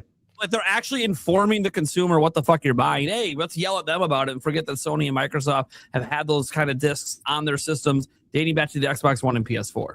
Yeah, and they don't because Nintendo's telling you about it and letting their consumers make an informed decision when they buy. Sorry, I don't look. You don't have to like them, but at least Nintendo's not trying to pull the wool over your eyes. I want to push back so hard, but I'm not. I can't, and I'm not going to anymore because it's stupid now. It is stupid. Like, why is Nintendo getting blamed for all this shit when they're just being transparent? It's stupid. How about you ask for Sony to slap something on the box? Oh, you don't want to do that because it makes the boxes ugly. Okay, cool. So you want consumers to keep buying things that they think are full physical games that aren't. All right, sounds good. Yeah, it's you know, and again I have some resentment to that because it's stupid, and you've made my past argument stupid. Thanks, guys. Thanks. And at this point, Sony made everything move because they're just not going to make physical games anymore. So I really want that. I really want that box, that key card logo put on the back. That doesn't need to be on the front. Let's move that. That's very. I get why they did it, but like, come on. At this point, the person who bought it knows it's the key card. I don't need it necessarily. I don't care if they know it or not. Put it on the back. It's so ugly, bro. It's an eyesore. It's an eyesore, but they're doing it because they're being transparent. They want you to know. No, you do need internet to use this. It's for old fucks like me. Is what it's for. It's for the parents and the grandparents buying the game for their grandkids. They got to know what they're buying. But I'm telling you, I'm hearing this. I'm still not going to buy internet to use this. I sure want to play Elliot. I sure want to. I will say this though: we are seeing more and more games go full physical on Switch too. Now that there seems to be other cartridge options out there, like the 16 and 32 gig seems to be out there. So now we are starting to see more full physical. So I do think key cards are they're always going to be around, but they're kind of just going to replace the code and box games. Yeah. And eventually we'll see a majority of games go physical just because the physical sales are so fucking strong on Nintendo's system, man. Yeah. I think because I mentioned this earlier, I don't know if we were talking about it on air or not, but I go to my local library. And so the fact that I can go to my local library and get a game key card and use it in my system, I think that's better than, a lot of other options that a lot of other platforms can have. So I like the concept and the idea behind the key card. I understand it's not the best solution, but I think they did a really good job saying, hey, you can still stick this in your cart and you can give it to other people. You can still resell it. Yeah. I think that's actually pretty good. That's just me. Yeah, I mean, they're trying to make a way for a shitty situation for there to still be at least some sort of benefit to the consumer. Because the reality is, a lot of the third parties want to go digital only. A lot of them do only release their games digital only. And you go back to 27. You go back to the Switch, guys, and we'd be like, oh, we didn't have key cards on the Switch. You're right. You had code in boxes, and then you had 8 gigabyte carts that required you to download 70 gigs of a game. It's the same fucking thing. And we didn't buy those. We didn't buy those because there was plenty. Like, all they did is they universalized and said, hey, we have a game key card. If someone wants to put your code in the box, which, hello, EA, thank you, Split Fiction, dumb fucks. Hey, you know what? They can't even buy a fucking key card. So that lets you know that how little they give a fuck about giving you consumer options because they won't even go a key card. It's still a code in the box. That should be a whole thing, bro. You didn't even buy a game key card. We should be ranting and raving about it, but then PlayStation said, "Fuck it, we're done, and we're only doing code in boxes." So, at this point, I can't even be mad about anything Nintendo's doing because somebody just said, "Hey, Nintendo, hold my fucking beer." Yeah, that's what happened. That Sony came with that chainsaw and cut the fucking legs out. Right. Like anything we complained about Nintendo since Switch 2 came out, completely fucking irrelevant now. It just doesn't fucking matter anymore. Yeah. Like, because when someone just pulls the rug that fucking hard and lies about it, it's like, oh fuck, dude. And what sucks is, like, as a physical gamer, I know I'm being herded toward that slaughterhouse. I know how this works. I know this is domestication. I get it. And it sucks. But again, compared to what Sony's doing, like, you sound like a fucking idiot if you're ranting against key cards now. So I still hate them. Still not gonna buy them for now. Yeah, I'm not a fan, but it's just kind of like, okay. Well, at least Nintendo didn't just pull the whole fucking rug at once. Jesus Christ. Man. Give us some time to like adjust and accept reality. Nah, we're just going to fucking yank it 2028, right when PS6 comes out. Have a good fucking day. Boom, Jeez. baby. I mean, and I know why Sony did it. They wanted to get the bad news out now, so that's not the focus when PS6 is announced, but it's like, come on. People aren't going to let this go. You keep trying to sweep it under the rug and people aren't letting it go. That's the other problem is demoralization campaigns only work when people are already pretty sufficiently demoralized and people people get off of a subject. This subject's not going away. So I don't necessarily know how well this is going to work. Yeah. I mean, look, this is the one thing Sony has finally made a decision that I do wonder if it'll impact their next generation sales, actually. Like if people will legit just be like, hey, some of your whales, some of your biggest purchasers are physical purchasers. They're the ones buying hundreds of games. 500 Switch 1 games. 500. Like your whale, you're talking about your whales. Like, come on. These are the people that have been your ride and die since PS1. And you're like, hey, yeah, we ain't gonna give you the medium you want anymore. Oh, because no one's buying it. Oh yeah, what about that Insomniac leak that showed Spider-Man had 73% physical sales out of 12 million copies sold? Oh, I'm sorry. Yeah, you just lie to your customers that people aren't buying physical. You fucking stupid. Well, that was different. You know, that was just different. That was a different time. So that was 2 years ago, different times. Oh, okay. So yeah, Phil anymore. So Phil is here. Ghost of Tsushima was only sold digitally, right? No one bought physical copies. So Philly is here in the chat. He says, I don't think it's irrelevant. I still think it's an issue. We can't say this is worse than that to excuse what Nintendo has with key cards. But yeah, Sony's decision is worse in comparison. Phil, and I love you, brother, but Sony's decision is so bad in comparison that, again, I as I said, I still don't like how they're doing it. Like even how they're treating people as they announce it. I'm like, dude, they just don't give a fuck. Yeah.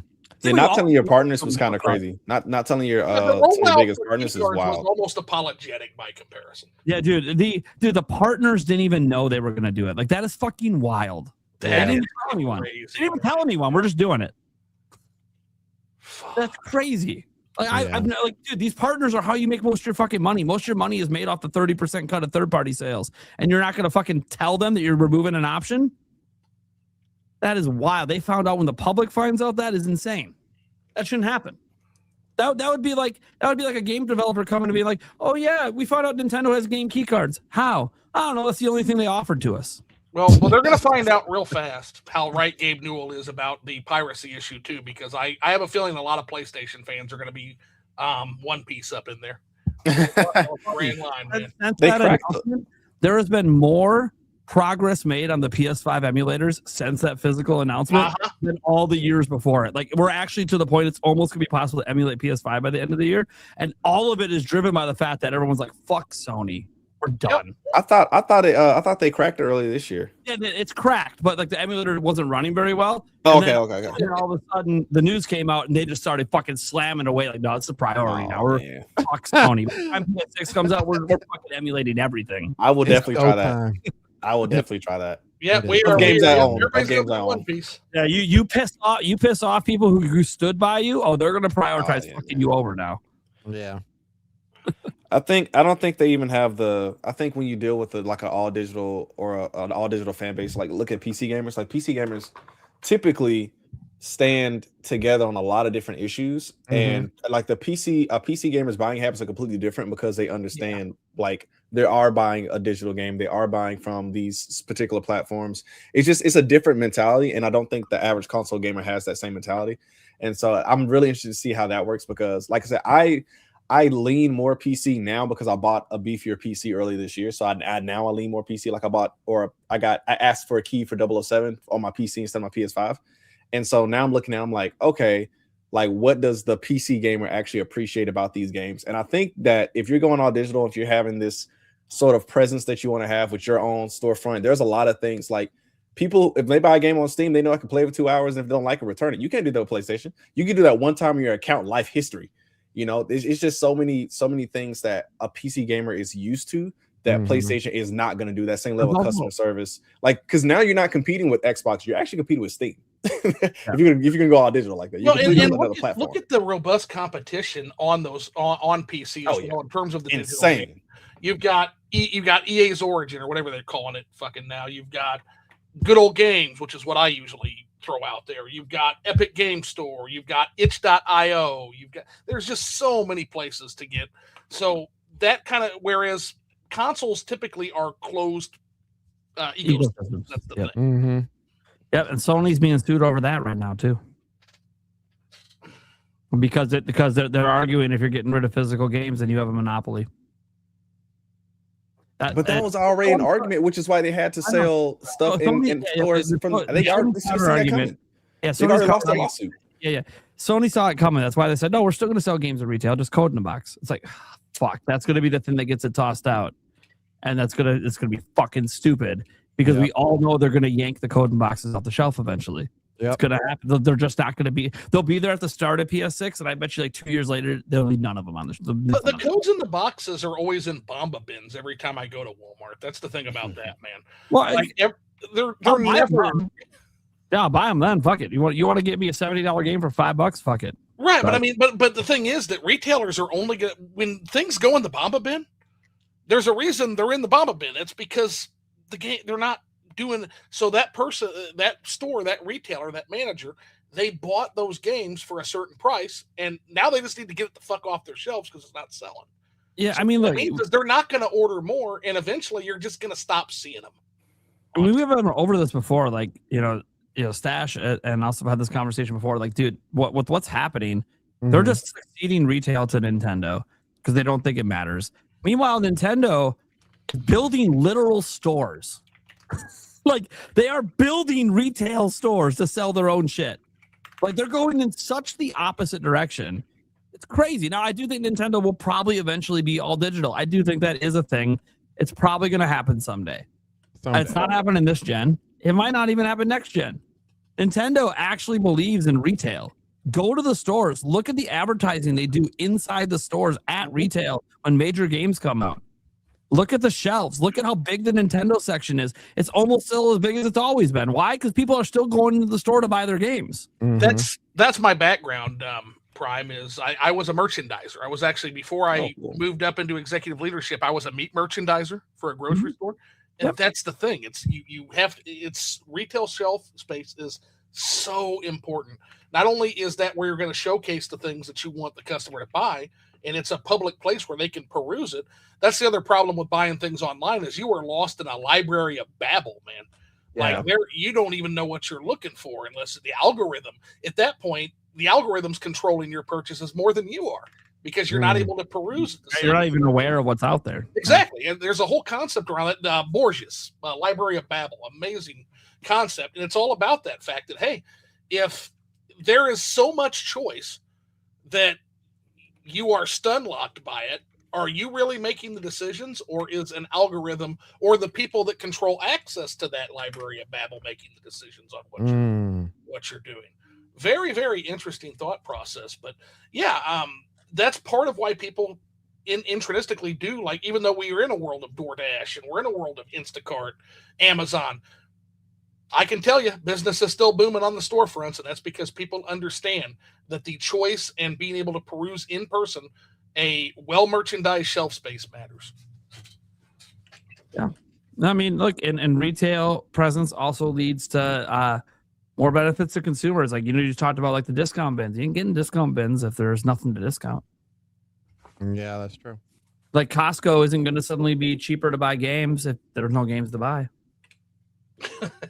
like seriously, I'm a Costco shopper. Yeah, they sell a lot of games day one cheaper than any other retail because it's part of the membership program. It's a perk. They want to get you in. And it's like yeah, they want to get you in. If there's nothing to sell, then there's nothing to discount. There's no reason to get you in. It's a wild world we're living in. And Nintendo seems to be the only one that values retail.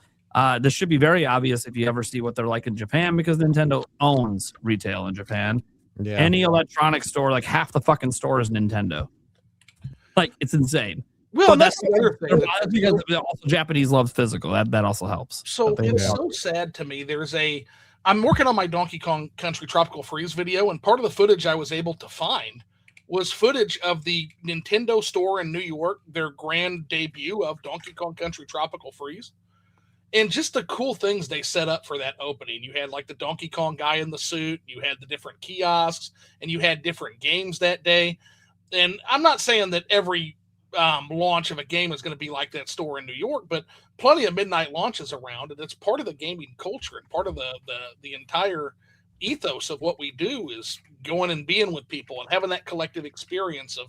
I'll never forget going to my local. It was a Walmart actually that did a midnight launch for the Switch 1, and just being there. And there was only about 9 or 10 of us at that particular place.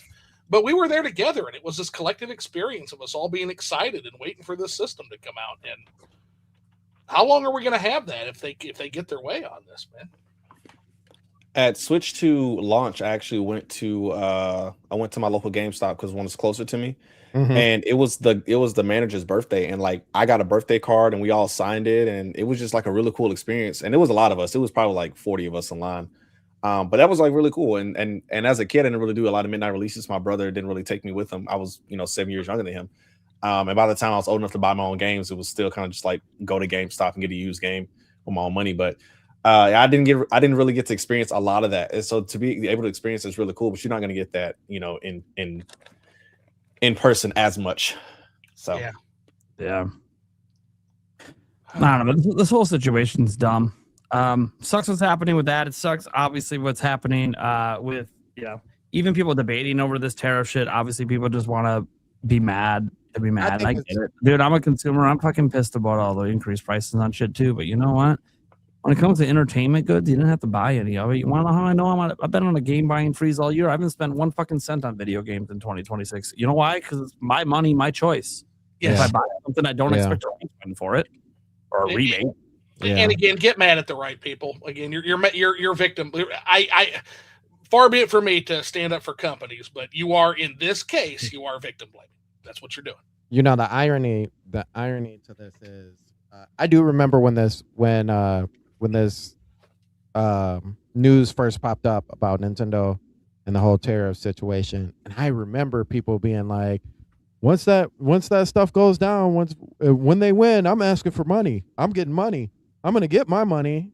And it's like, what money do you think you're getting? Like, you really think that after they win, Nintendo's gonna look like Oprah and be like, everybody gets money. Everybody, we all just passing out money to everybody. Like, look under your seat. You're rich. Sandstorm, I'll tell you, buddy, we really do our youth a disservice by teaching financial literacy and philosophical literacy at the end of education instead of the beginning.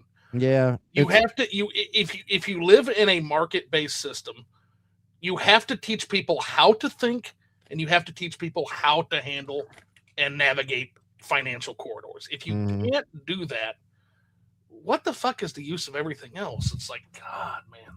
But we put these classes all the way at like high school and college. You don't even see one of these fucking classes till high school or college. Jeez. The funny thing is in all of this too, and once again, I like petty Nintendo. And you can call me whatever you want to call me under the sea. But because somewhere in the article they were saying that Nintendo was like trying to alleviate some of the tariff situations, right? Yeah. So I'd be like, you know what? We were going to give you a $60 Star Fox. Guess what we gave it to you as? That's right, $40. But not even that. There's a section in there specifically, and I would use this as Nintendo too, from a business standpoint. You can buy games from Nintendo, Walmart, wherever for $70. Or you can go online and find that same game for a cheaper price. And I would be like, can you show us the record of where you bought this game from? Because if I'm looking over here and I see it's over at Best Buy ain't giving no deals. But Too if I much. see it over here at Best Buy and you got a discount for it, who did you pay? Because you No, didn't. and I get where you're coming from. That's too much work that Nintendo doesn't have to do. Nintendo's going to say, "Hey, sorry, you signed your contract of adhesion upon purchase. Have a nice day. Yeah, yeah. Have a nice day. Learn, Yeah. get a fucking financial education." I think All it's I just think it's funny that people think they're owed something. Just to interject, whatever I got to say, Rand's got to head out, man. You want to let people know what you got going on, where they can find you? Hell yeah. Hi, friends. You can find me everywhere. I'm on every platform, causing shenanigans. My next biggest thing is I'm going to Pokemon Worlds / Pokemon XP. That's going to be in San Francisco, so I can't wait to do that. That's later in August. It's a great time. Gonna hop on Splatoon this weekend, as well as Marvel Tokon, because I love me some fighting games. And that game just looks beautiful. I hope it goes somewhere else, but it's not. It's going to be on PlayStation and PC. But whatever. Hopefully, it's one of those Marvel things. Like for like a year, because we're not giving you, one of our best. Anyway, but you can find me everywhere: YouTube, TikTok, Instagram, Twitter, everywhere. But yeah. Cy, Good talking to you, man. I appreciate you guys. Yep, you have to come have a drink with me at the bar sometime, man. Let's do it. Yeah, have a good one. Bye. Later, man. Yeah. All right. Anyone else want to say some stuff on this, or should we move on? I'll say one thing. All right. To everyone in chat who was there the first time when we talked about this a few months ago, I said it was stupid. They have zero chance of winning. And my opinion has not changed. That's all I have to say. Okay. Mic drop. All right. I mean, I think there's no better way to end it than that. We're just going to skip right over to the Q&A, guys. I know that means that we probably have a bit of a shorter show today, but if you can't tell, we're missing half our co-hosts anyways. And to be frank, my son's having a hard time with his blood sugar. He keeps shooting down. So that's why I keep having to step away. So we're just going to kind of zoom through this stuff so I can make sure everything's okay. But we will pause on any of these ones that come in that do need a little bit more discussion, because it is pretty early in the show. So Steak here, popping on just for a member for 9 months. Thank you so much, Steak. And then he dropped a member chat as well with the birthday. Is it someone's birthday today in the chat, or? It's not my birthday. I don't know. I see a birthday thing. I don't know what it's for. I'm assuming it must be someone's birthday. Of course, have to keep it going. Nintendo Ninja Prime Beyond. It says bring back NFL Blitz, NHL Health, and oh my god, I can't fucking say it. I figure I say it every week. You know what? I did. We didn't have a show last week, so I'm out of practice.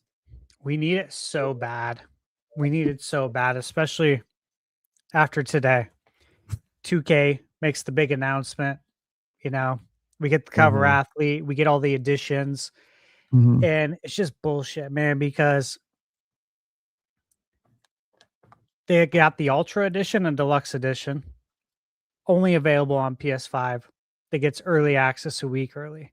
Over on Switch 2, it's just the standard edition. Yep.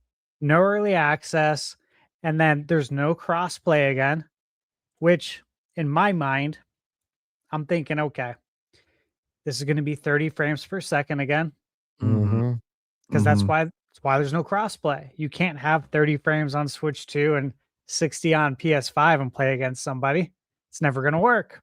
Right. It's just like, man, like, it's just, we need something else for hoops.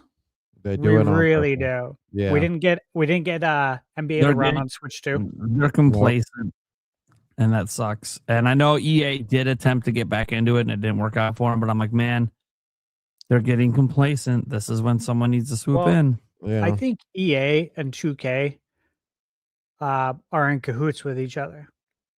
100%. Stay in my lane, you stay on your lane. Yes. What I 100% believe that there is a gentleman's handshake on this. 100%. I'd put my house on it. Yeah. There's no way that EA would allow, well, let me say this. There's no way that in any kind of shape or form that Madden NCAA works well, but you don't have a basketball game for college like that. It only if 2K was like, I don't want you bothering my numbers, and I'm not bothering your numbers. You stay on your lane, I stay in my lane. Okay. Absolutely. Hey, Steak gave a clarification. 12 months a member on Prime's channel. That's what the cake was for. Okay. And 9 months a member on my channel. Oh, nice. Congratulations. Thank you. Okay. Jim's out here. Says Thunderstash and myself are excited for Brigadine Abyss. Yeah. Cool. Yeah, I'm excited. Switch 2 coming out in I think it's in August. It's soon. It's heating up here, guys. Man, my internet's even going wonky now too. Jesus Christ. Can we get the fiber to install out here, guys? Come on. There is a company bringing it out here, but they're like, oh, it might be till October. I'm like, God damn it, dude. I need to get off this fucking thing. I pay $200 a month for internet. It doesn't fucking work. Yeah, I feel dumb. All right. Roger Enyer says, happy hump day to all. Let's go. All right. Thank you. Demonic Brawler apparently has a happy poop going on. I don't Hey, real quick. Jewel thing. It's a What jewel is, thing. what is Brigadine Abyss about? Because that one's not been on my radar. It's a strategy RPG. Okay. Take a look at it. You can see right away. Yeah. Just in the screenshots that it's a grid-based strategy RPG. Beautiful. Yeah, check out the trailer, and then Noisy Pixel has a good preview on it. I don't know if you ever go to their channel on YouTube. Yeah, I know Noisy. I like them. They're very indie friendly. They're not too big. You know what I'm saying? Mm-hmm. Keep it real. Yeah, well, thanks, man. Yeah, this is on my radar now. Yeah, coming out August 26th. Okay. Nah, let's see if I can not butcher this time. Now we have the OG Demonic Brawler with that.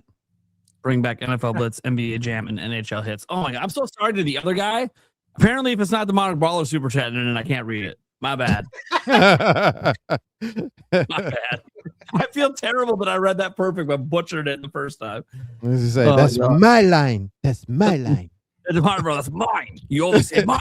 Speaking of Demonic Brawler, he also gifted 5 memberships over on Stash's channel. And then he gifted a couple on my end as well here. Got one there. Appreciate and it, one brother. there. We know this is like your favorite thing you watch every single week. Thank you so much. We appreciate you supporting the show. And he's not done supporting the show because you know how the way he is. Here's another fiber. So I feel like knowing how Kiwi Talks plays around with his hints that in actuality, the WTF game isn't any of those games at all. Now watch it be Horizon. That was one of our early guesses, but I'll say this. I have the screenshot. He was pretty direct. It is one of these 3 games. He didn't beat around the bush with that one. Not a secret. So the question is, what little games are WTF to him? Like Black Myth Wukong's already rumored by Nate the Hate. So like it's easy to say that one just because of that. But we already had a whole discussion on it. You guys can go back and check that out if you want. And if you don't want to go back in this episode, check out our podcast clips channel. Eric will still be chopping this bad boy up and getting the clip up for you guys to go watch that segment if you want, where we went a little bit more in depth. Demonic Brawler says, my thoughts are the Ocarina of Time remake will most likely release on November 5th. Thursday? That must be a Thursday. Yeah, so was that the V for Vendetta day? Yeah, is that V for Vendetta? Remember the 5th of November?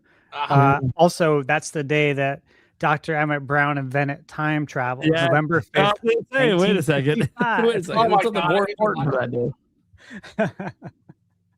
Something a little more important on that. Thursday. Okay. All right.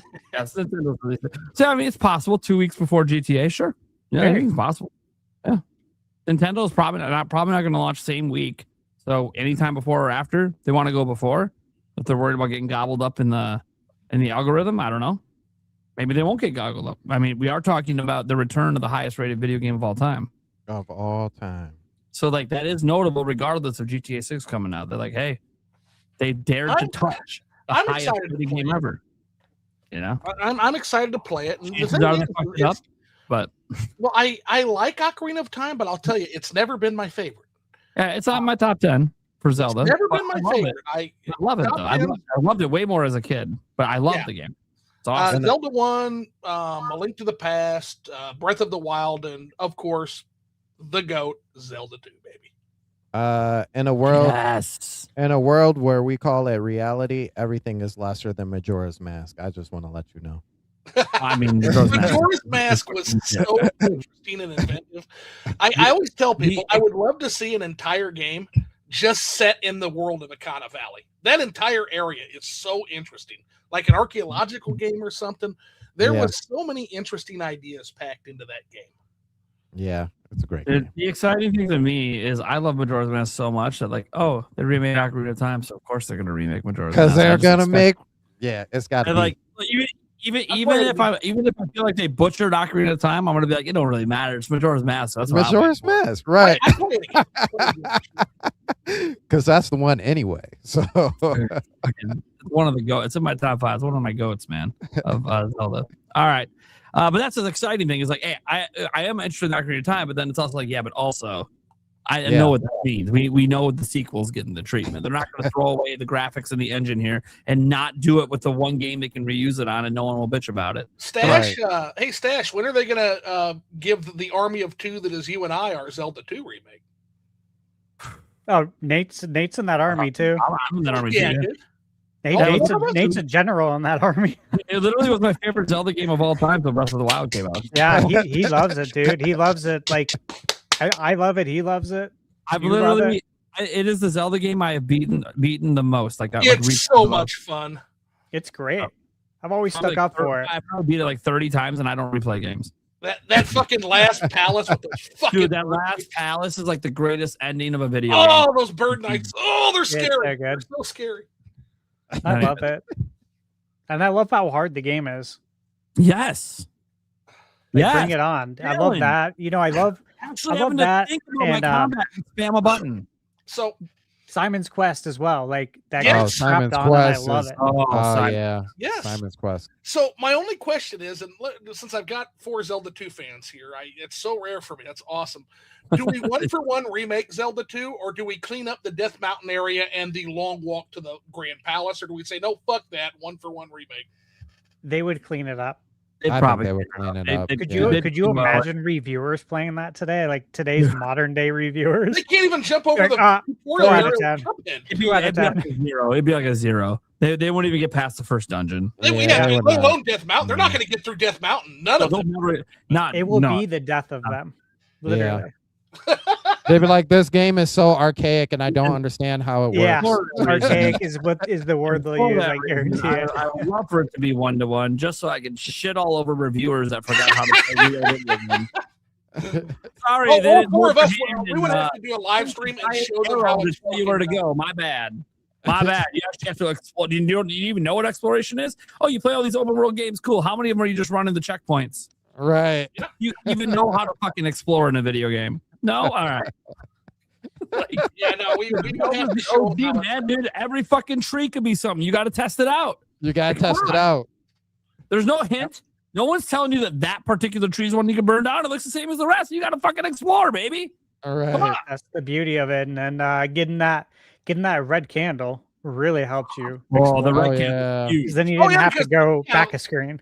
Yeah. Pitch black screen. Yeah, that would be where the review played the game when you got that candle, man. It changed everything. Best is when you burn someone's house down, which is, of course, the bush that they're hiding in. Well, hey up, bro.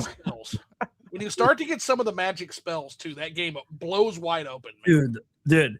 The magic system is so it pisses me off that they haven't brought that back. It's so good. Good system. Anyways, the whole leveling system's sick. I love the discussion about Zelda 2. This is great. But just like Simon's Quest. Simon's Quest had a leveling system. Yeah, both of those games, man. Like, most people didn't understand or appreciate them. What's really funny too, guys? Like, think about one of the most popular genres today. It's all by From Software, like all the Soulsborne stuff. Zelda 2 was Zelda 2 was that.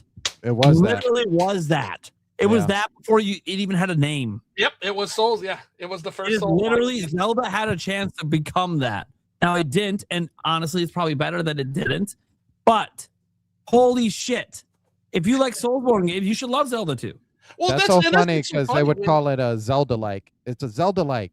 When It's a Zelda Zelda-like. went in its Zelda direction for 20 years, damn near, that's what I did. I found Dark Souls. I found Demon Souls on the. That's what I found. That became my Zelda until the return to form, the grand return to form in Breath of the Wild, man. Yeah, Breath of the Wild brought back true exploration again. Uh-huh. Thank fuck. None of this linear bullshit trying to tell me how to do everything. Yeah. Right. Don't get me wrong, I love the Zelda games, even the linear ones, and they do tell typically better stories. And the dungeons are awesome. But it's like I call them the linear ones, I call them more, you're just dungeon crawlers. Yeah. You're really fun dungeon crawlers. I You're always not an resented, exploration game. I always resented having to do chores. I'm a fucking hero. I'm here to save Hyrule. I'm not here to find your fucking cat so that the cat can give me a fish that I can take to an evil baby for some stupid shit.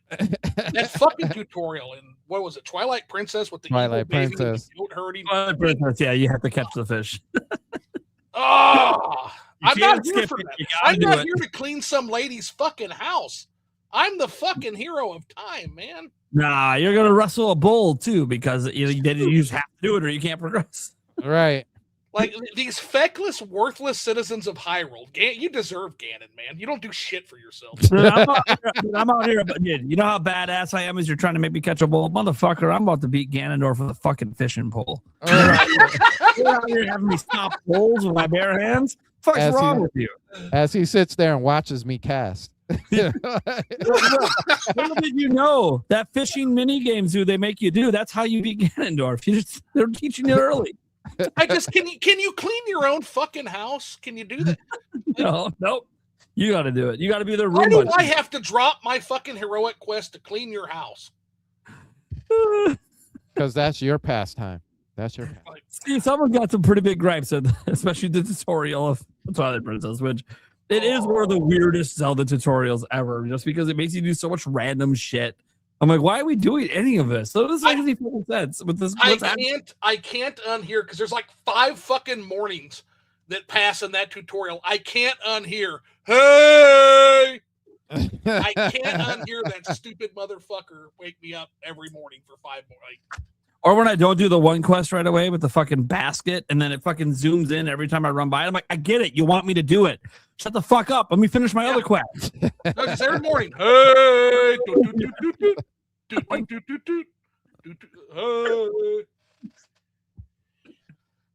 Well, I do that Twilight Princess once I'm past that part, but the tutorial is pretty brutal.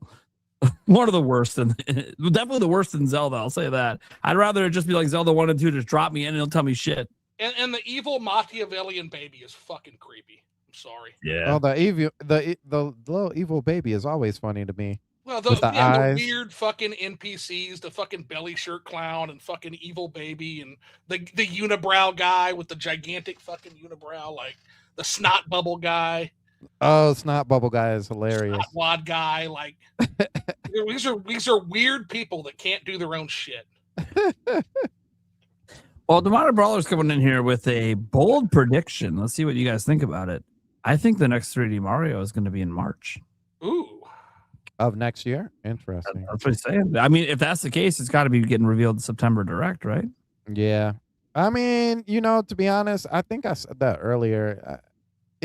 I don't mind it if it shows up relatively soon for next year. I'm okay with that because If that happens, I think Wind and Waves is at holiday at that point. If they're going to go Mario in March, then you're going Wind and Waves holiday. To be honest with you too, I mean, going off of most of the track records, most of the generational Pokemon are in the holiday anyway, aren't they? Usually, they typically launch. I mean, there are some that they've launched early, but most of them have been holiday. Yeah, and I think Wind and Waves has. Now, don't get me wrong. I love Mario, but I think Wind and Waves is like a much more sought after game than Mario at this point, especially with how people reacted, and that's coming off of us not knowing anything about, like, not seeing any trailers or anything like that. But I just feel the vibe for Pokemon Wind and Waves. A lot of people are like, okay, I got to buy my Switch now because I need to get that, especially before that price hike. So, yeah, I think Wind and Waves next year is the holiday title. Oh, you gotta be, man. Yeah, I'm going to wait and see, obviously, for what other games get announced for next year. I suspect we'll have at least one more surprise for us at the September Direct for 2027.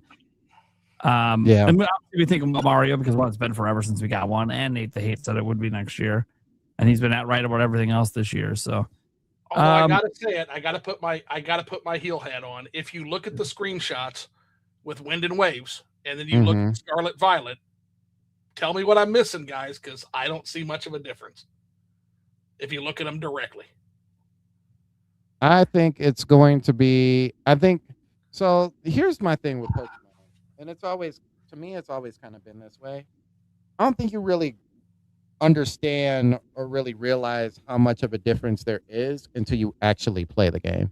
Like I don't ever think that Pokemon has, besides going from 2D to 3D, I don't think it's ever had like this one big like, whoa, the difference between the last game and this game are ginormous. I don't think they've ever really had that. I always think it's been incremental. And I'm not a graphics guy. Like, I don't care. I always enjoy the Pokemon games. It's just that, like, when people were saying, oh, this is the next gen thing, I didn't see it. Again, it's not something I'm going to care about. I'm going to play it anyway. But you can't unsee it once you see the screenshots direct. But you're right. There'll be other things that they focus more on, like the systems and the mechanics and things of that nature, probably. Yeah. Would it be crazy if we could do the GTA thing and go in every house? No, I bitched about that on your podcast. Yeah, where are the buildings? Where did the fucking buildings? What about the Legend of Zelda? Let's go in every house outside like our ancestors did. Yeah, it is weird that Pokemon. Oh, we have this big sprawling city. You can go in like 3 buildings. I'm like, what are we doing? We're living outside like our fucking ancestors. Fucking city. This is my neighborhood block. There's about 2 other houses that I won't get punched if I walk into. So. We live outside with the Pokemon now. It's in the city, man. Anyways, speaking of Pokemon, Poke91 did a member chat saying, please, for the love of God, drop Coliseum on NSO. I mean, that's already promised. It's just, I don't know when the fuck they're going to do it. They're slow. They're so slow with the GameCube releases.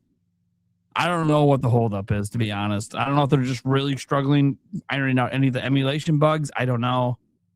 But I think it's got to do something with the emulation at this point. It has to be. How are they having this hard of a time? They announced this before the Switch 2 even fucking came out. Like, man. I think we get a new game in August for GameCube NSO. Makes sense. Yeah. I hope so. If there's no shadow drop of a new one, you just got DLC next month. So I could see. It's a good month to have a dedicated game direct. It's also a good month then to just drop your DLCs and your NSO updates and stuff like that. Kind of give people a respite, but then in that respite, you have some sort of direct that excites you for an upcoming game. Yeah. You can see them dropping it in August, and then September. Are we still on board with September direct? I don't know how they. I would say drop something on GameCube NSO in August, and then when we get our September direct, announce a new wave of them. We'll get some more stuff for NSO. I like that. Yeah, I can see that. Yeah. The Polito Dojo here did a member chat. 34 months. Thank you so much. So I'm struggling on waiting for the new Lego Batman for Switch 2. I really want to play it through it before Zelda Ocarina of Time remake comes out. Also, Palworld is so much like Ark Survival Evolved than Pokemon. You're correct on Palworld. It is literally almost a carbon copy of Ark Survival Evolved. Even some of the menus. No one really cares or points it out because they're actually ripping off that game, not Pokemon. But they just replaced the dinosaurs with Pokemon. It's fine. I don't think there's anything wrong with doing that. It's whatever. But that's what it is. And people love it. And that's cool. I'm glad you guys enjoy it. People also love Ark Survival Evolved. It's got 30 million people that bought that game. So, yeah, the survival genre is a pretty strong genre. That being said, Lego Batman, that not being day and date sucked. We know it's coming out. I think it has a release date, right? It's the 18th of September. So we're less than 2 months away. Yeah. So it's coming. You should have time to beat it before Zelda comes out, if Zelda's in November.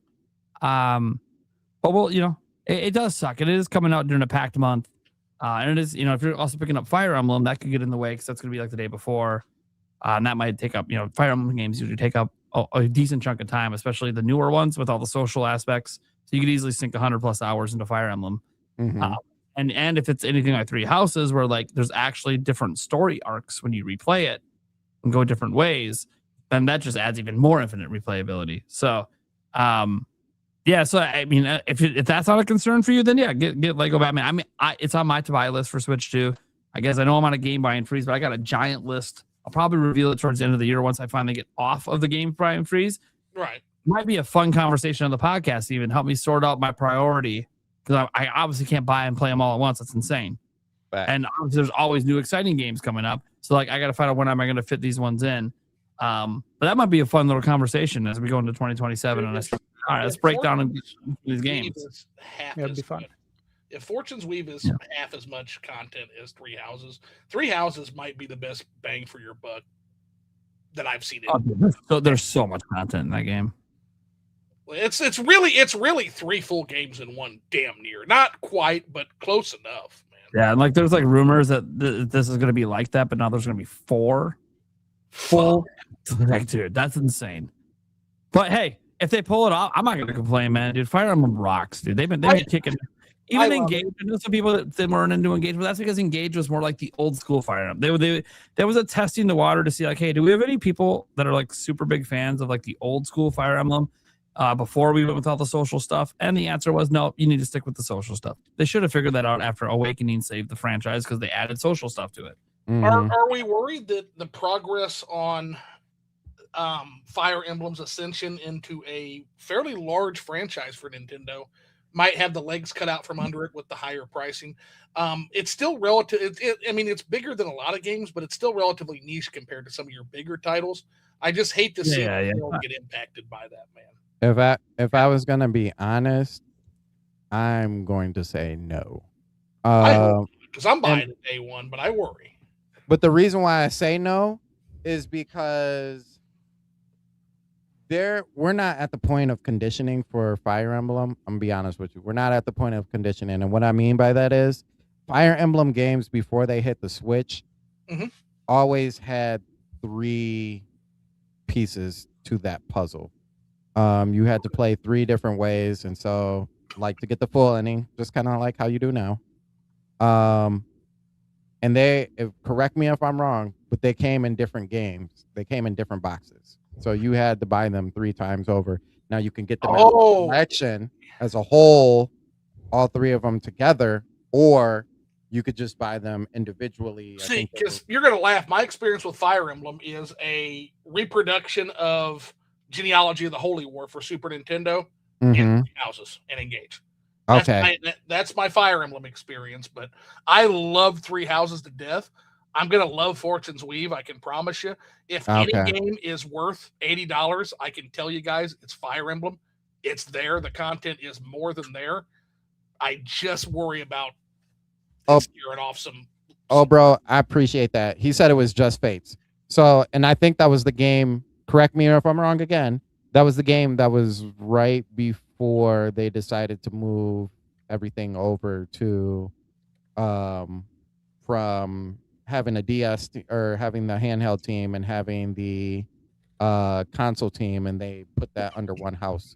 So yeah, I mean, you're getting 3 different games. You're getting 3 different endings to a game, and most people would be like, well, that should just come with the game. But Fire Emblem has already had that track record of having different ones for that, and I think it's worth it. Like you said, I think having, and those games aren't short. I think that's the other thing that people forget. Like these are not like, it's not like Star Fox where you're about to play, 2, 3, 4 hours and get these 3 endings and you're gonna beat it in a day. It's absolutely not that. Like you're playing a full-fledged 40 RPG, hours for 4 campaigns. Yeah. For each of those campaigns. So it's, I think it's worth it. And I don't think it'll really be affected because to be honest with you, I haven't heard once an actual Fire Emblem fan be like, nah, that ain't worth it. That ain't the price. Yeah, because again, we know the value is there. We know it's worth it.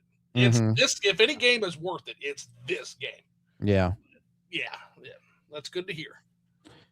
All right. Divine Brawler says, I wish Pokemon would stop trying to be so cute with their new mons and go back to making them badass. One day. Yeah. I didn't like the Go-Gurt mascot, the gold Go-Gurt fucking stupid looking dumb shit guy that is a fucking menace and competitive. But I don't know. The Excalibur was pretty fucking sweet, wasn't he? I mean, I think they had some pretty good ones. Oh, the dragons. Yeah, I think.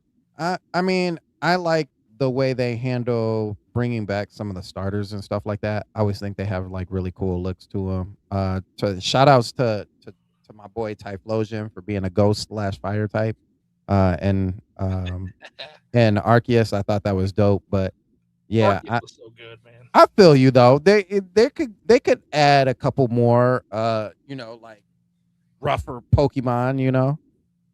Machoke was a champ back in his day. Oh my gosh. Okay, real quick, because Phil, stop it, Phil. Okay, he says I really don't think any game is worth $80. Chrono Trigger was absolutely worth $80. Final Fantasy VI was worth $80. I'm not saying it's good to pay that. Pay less if you can, but these games there are absolutely games worth $80. Now I see your point when you say Baldur's Gate 3 was $60. That's great. I'm so glad that happened, and that game was such an anomaly and an amazing one at that. But disagree. There are absolutely games that are worth $80, $90, $100. Also, if Baldur's Gate 3 was 80, I would have paid it. I would have paid 100 for Baldur's Gate 3. Yeah, Don't give them any ideas, but fucking phenomenal. I love Baldur's Gate. I loved it before. I mean, that game obviously made it even more popular, but I loved the 1 and 2 as well. Like Jesus but Christ. I'm glad it was 60. Yeah, but they could have charged more. Cheaper prices are always good. All right, Jorge here said, I truly don't believe one can really challenge Pokemon without challenging their multimedia empire. I'm assuming this has to do with Pal World. Games are good, but what about merch, anime, films, TCGs? All of that is a whole new beast. It will never, nothing will ever. I'll just say this. Pal World is also working on an anime and also working on a TCG. I just want to throw that out there. They actually are kind of trying to copy the Pokemon route. Will it ever be as successful? That remains to be seen. I have no idea. That's a future projection. That look, they charge less for their game than Pokemon charges. That helps get more copies out there. But here's the thing. When I say it's a carbon copy of Ark Survival Evolved, go play Ark Survival Evolved, then play Pal World. It's a carbon copy. Where do they go from here? Yeah. Pal World 2 can't just be the same thing. It's not going to hit as hard. So, that's the thing. I don't know where the future progression is from here because the Ark Survival Evolved style of survival game hasn't really evolved. Well, and also, anytime you deal with a market, especially an established market, and this is a red ocean. That like, for example, I think Power World's different enough from Pokemon to where it's not a problem. It's very different. Even if they wanted to go after Pokemon, you are entering the reddest ocean of any red ocean, man. You've got to compete with the largest anything. Yeah. That's what Pokemon is. The largest multimedia brand in the world. Period. It's bigger than everything. I think it's even bigger than Garfield, terrifying as he is. Like, there's nothing that competes with Pokemon. So, I'm not saying it's impossible. Nothing is impossible, but I would. The chances are slim. Pick on, man. Yeah. As I said, they're going to try to copy the Pokemon. I don't blame them because look what Pokemon became. Like, try it. Good luck. I hope it works out. Like, I'm not saying I don't want them to be successful. It's just, it is interesting because Pokemon is the number one media brand in the world. And everyone always focuses about, well, this game is sold more than almost every Pokemon game but Gen 1. I'm like, okay, cool, but Pokemon isn't just a video game. Yeah. Right. Like, it's a multimedia behemoth. And in comparison to that, no, it's not close. But can it get there? Can they sustain momentum? Can they release a Power World? I mean, they have a spinoff coming out. A more casual style thing. Is that one going to blow up? I'm very curious because, look, it seems to be it's not a Pokemon game. If you guys play the games, it's not Pokemon, but I get it. It still has monster catching, so I guess you want to call it a monster catching game. Fine. It's really popular on PC. That's where it's really taken off. Is on PC. Mm-hmm. And I don't think that will go away because there is no real Pokemon-esque alternative for them on PC. So I do think it can maintain some momentum. It's going to be about what they do moving forward. Like when they make the anime, do people actually want to watch it and is it any good? Yeah. When they drop the TCG, look, a lot of things have tried to compete with Pokemon TCG and can't do it. Is this really going to be the thing that does it? Just because now you're going to have cards that have monsters on them that look like Pokemon? I don't know. We'll see.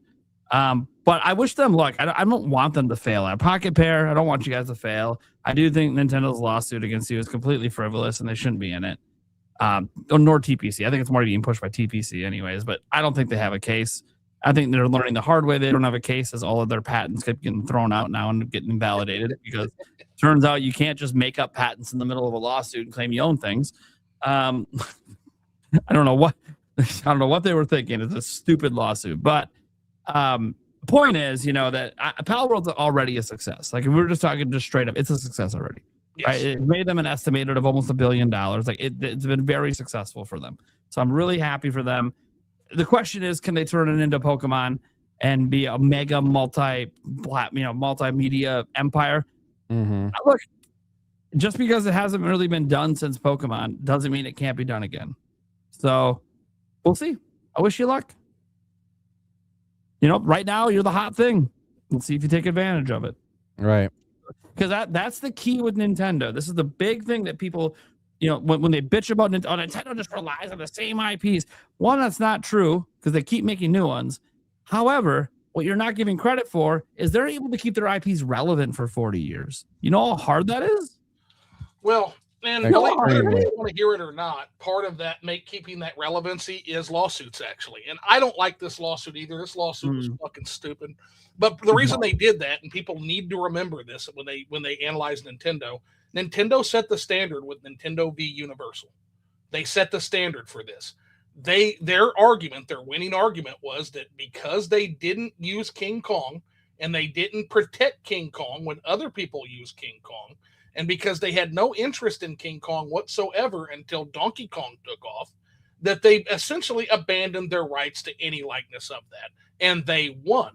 And because Nintendo was pivotal in that precedent, that explains, if you look at it through that lens, guys, that explains a ton of how protective Nintendo is over their IPs, even when it looks fucking ridiculous to us. Because here's the thing, even if they lose, they can still point to that in the future and say, look at that, even though it was frivolous and it was thrown out, we are on record as defending our IP, even with a frivolous lawsuit. Mm. Yeah. We're on record as doing that. You can't touch Pokemon when something real comes after it. Yeah, it's one of those things that Nintendo knows what they're doing. Not excusing it, just explaining. No, we don't like it.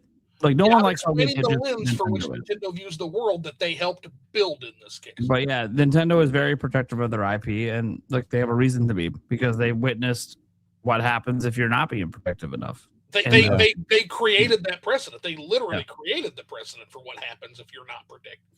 Yeah. So Nintendo's very protective of their IPs, and in addition, they've been able to keep them relevant by continuing to make evolutions and great games.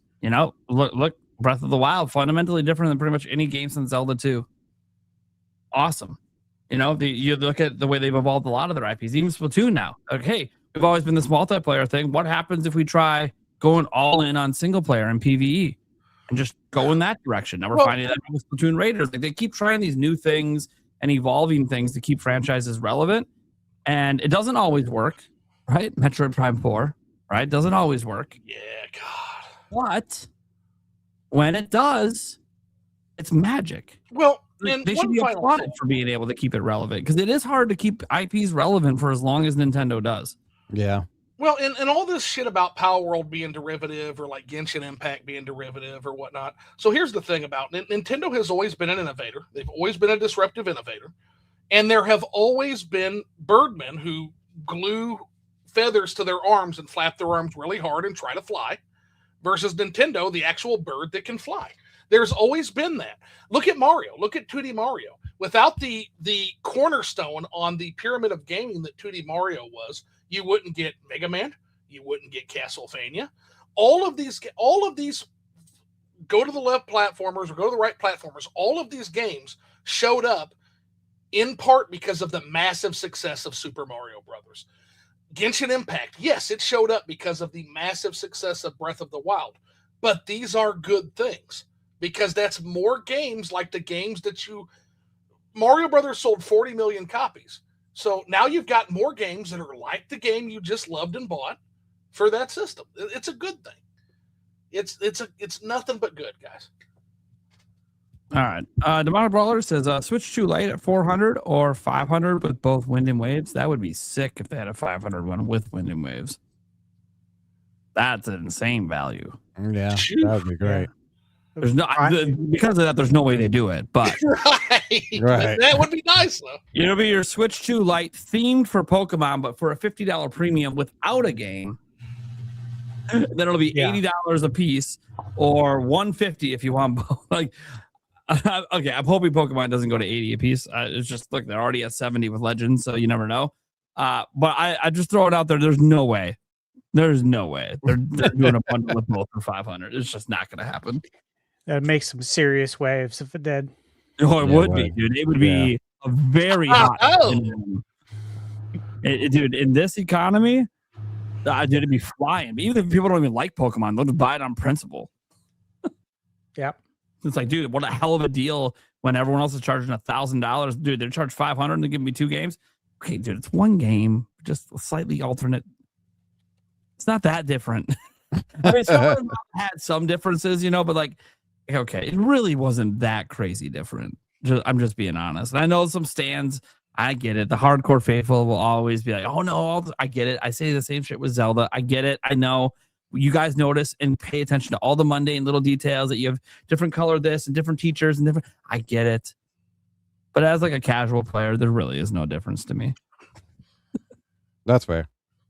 So that's because I'm casual. But the hardcore are always going to know. Like they're going to be super into that. Different story. I totally get that. I understand because I'm that way with other games that don't really have. If you think like I buy Madden every year. Just should be realistic here. All right. Don't listen to anything I have to say. That the fact that I buy Madden. Hey, there's nothing wrong with playing Madden. Madden, I want so bad to have a physical game for Switch like Madden, but it's a fucking game key card. Yeah. Yeah, I just don't care about it with sports games because they're annualized, so the physical aspect is just so irrelevant to me. Although I will say, I say that I'm so happy I still have a physical copy of 2K5, NFL 2K5, baby. Oh, nice. I still have that because that game, dude, it's still today like the best fucking NFL game ever made. NCAA 2003 or 2005, I forget which one. Oh, it was so good. 03. Yeah, 3. Yeah, okay. Yeah. 03, I think was the real. I mean, 5 was fine, but 03 was. Dude, me and my dad played the fuck out of 03. Oh yeah. So we got Resist NWO saying, Stash, your OLED prediction guarantee. Is it like Mario Kart DLC? He's comparing What, it to that we're going to get Mario Kart DLC? Yeah. I mean, of course we're going to get Mario Kart DLC. That's guarantee it. dumb. Like, they'd just be pissing away money if they didn't do it. Right. Yeah, folks, that means they're not going to give you the DLC for free. I just don't. That was just an unrealistic expectation. I get it. You don't. I get it. They're not giving you the shit for free. It's not Splatoon. Splatoon, they give you for free. They've set that expectation. But they still have expansion passes. So. Wink to Man says, do you think we're going to switch to OLED or a Switch 2 Pro? So do we think it'll be also beefed up in specs? No. That's no.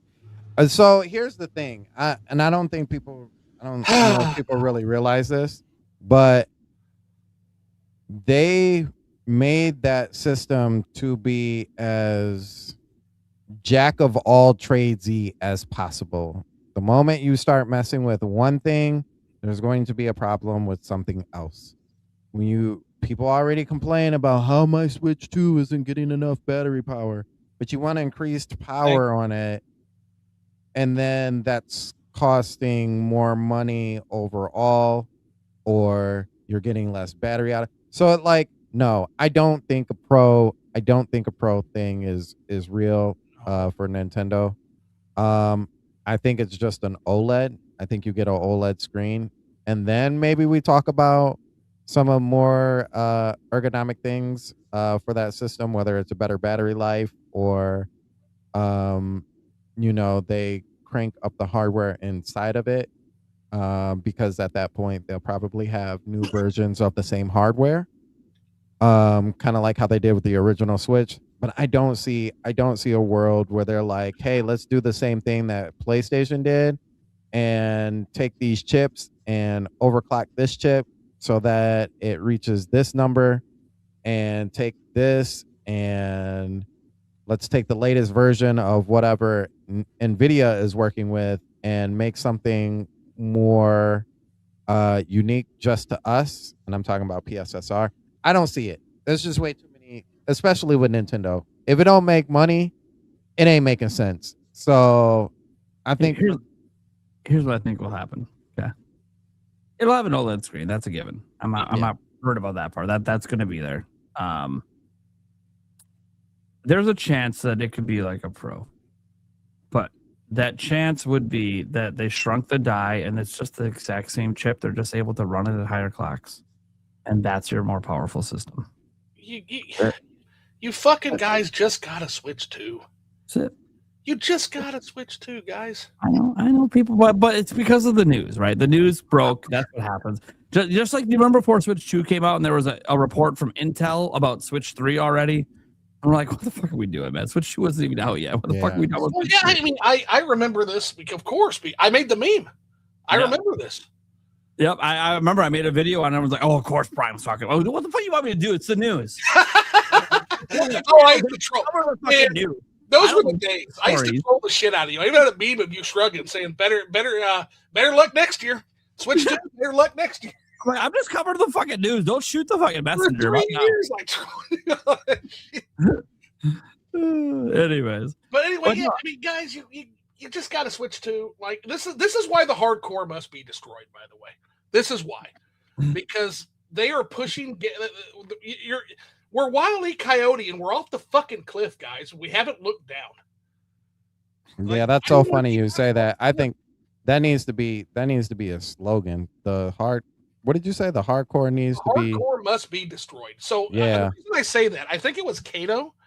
It might have been. I think it was Cato who, at the end of every speech during the Roman War with Carthage, he would end every speech. It didn't matter what the fuck was going on. It could be a plumbing issue. It could be a taxation issue. He would always end every speech by saying, "That is why Carthage must be destroyed." So I am saying the hardcore gamer, the idea of the hardcore gamer, tech freaks that are never fucking happy and are pushing gaming off a fucking technological cliff, overshooting the market, the hardcore must be destroyed. And this is why. I agree with it. Thank you. Although I will say this, if you're like a hardcore, man, you should have like a $10,000 gaming PC. That's where you should be at. Yeah. That's where you should leave you the fuck alone, man. You're just flaunting your money and playing your shit. No one's going to care because everyone knows they ain't touching your 10,000 rig. We don't give a shit. Right. You know how unrealistic that is for pretty much everybody else. and enjoy $1,000 computer right now, let alone a $10,000 one. Fuck, enjoy, man. Have fun. And enjoy your Switch 2 emulator. Enjoy that half that fucking budget went to a graphics card. All right.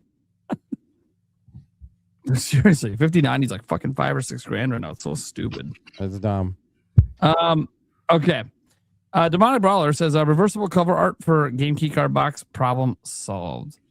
You know, I will say this about the reversible, like, dude, we're seeing a lot of really cool reversible arts on Switch too. Why couldn't the inside plastic be clear? Thank you. Oh yeah. Thank you. There's no benefit to it. Be like, I get making the outside red, make it stand out from Switch 1 cases, right? But the inside could still be clear.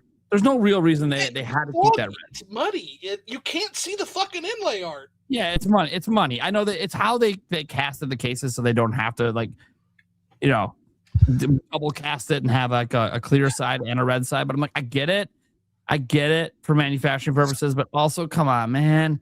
So right there. Start your downloads, people. Nintendo, you yourselves are using reversible cover art.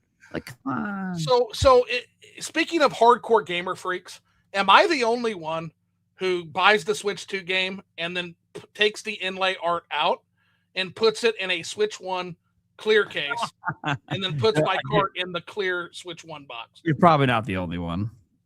Am I the only one? I can't be. I also buy fucking Switch manuals for my Switch and Switch 2 games that are homemade manuals. Dude, no, there's like a market for this. It's like legit. You could get manuals for all the modern games. It's actually kind of neat, to be honest. Super cool. Very nice. Yeah.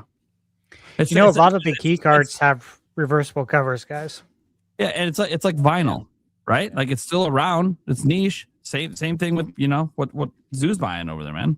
Mhm. Yeah, it's niche, but you can still get them. That's what's really cool.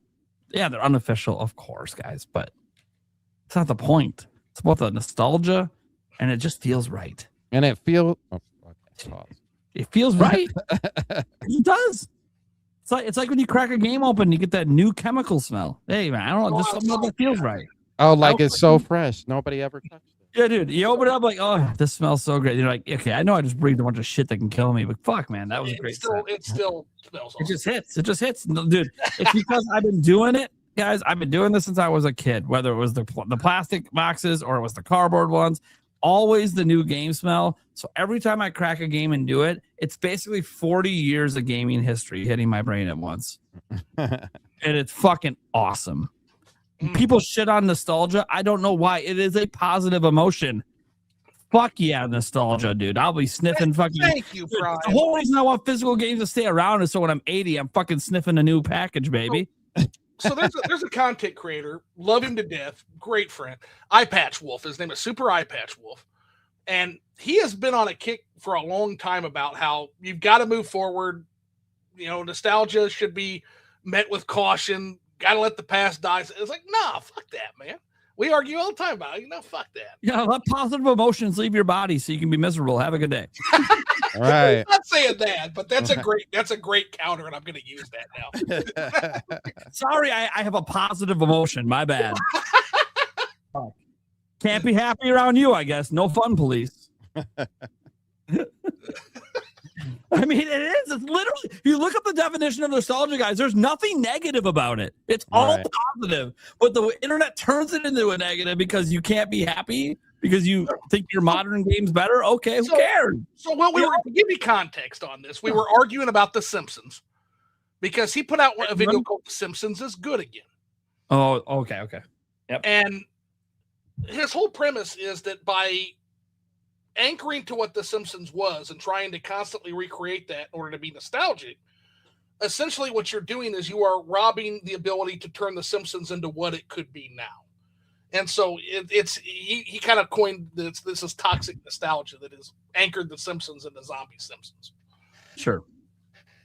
Just to give full context. So I get it. No nostalgia, but I will always side with nostalgia. Nostalgia is great. It feels great. Dude, it's such a positive feeling. Like, oh, it's holding things back. I'm like, okay, I'm sorry that you're unhappy. You're just telling me you're unhappy. That's all you're telling me. I'm happy. I'm not going to apologize for being happy about something you're not happy about. When Tears of the Kingdom came out and people are all like, hey, we need a new Hyrule. I'm like, dude, it's my favorite fucking game of all time. I don't give a fuck if you're being happy. I'm happy. Not only that, but you can point to a game like Breath of the Wild and say, actually, it's more Zelda than the last fucking 5 Zelda games. Shut up.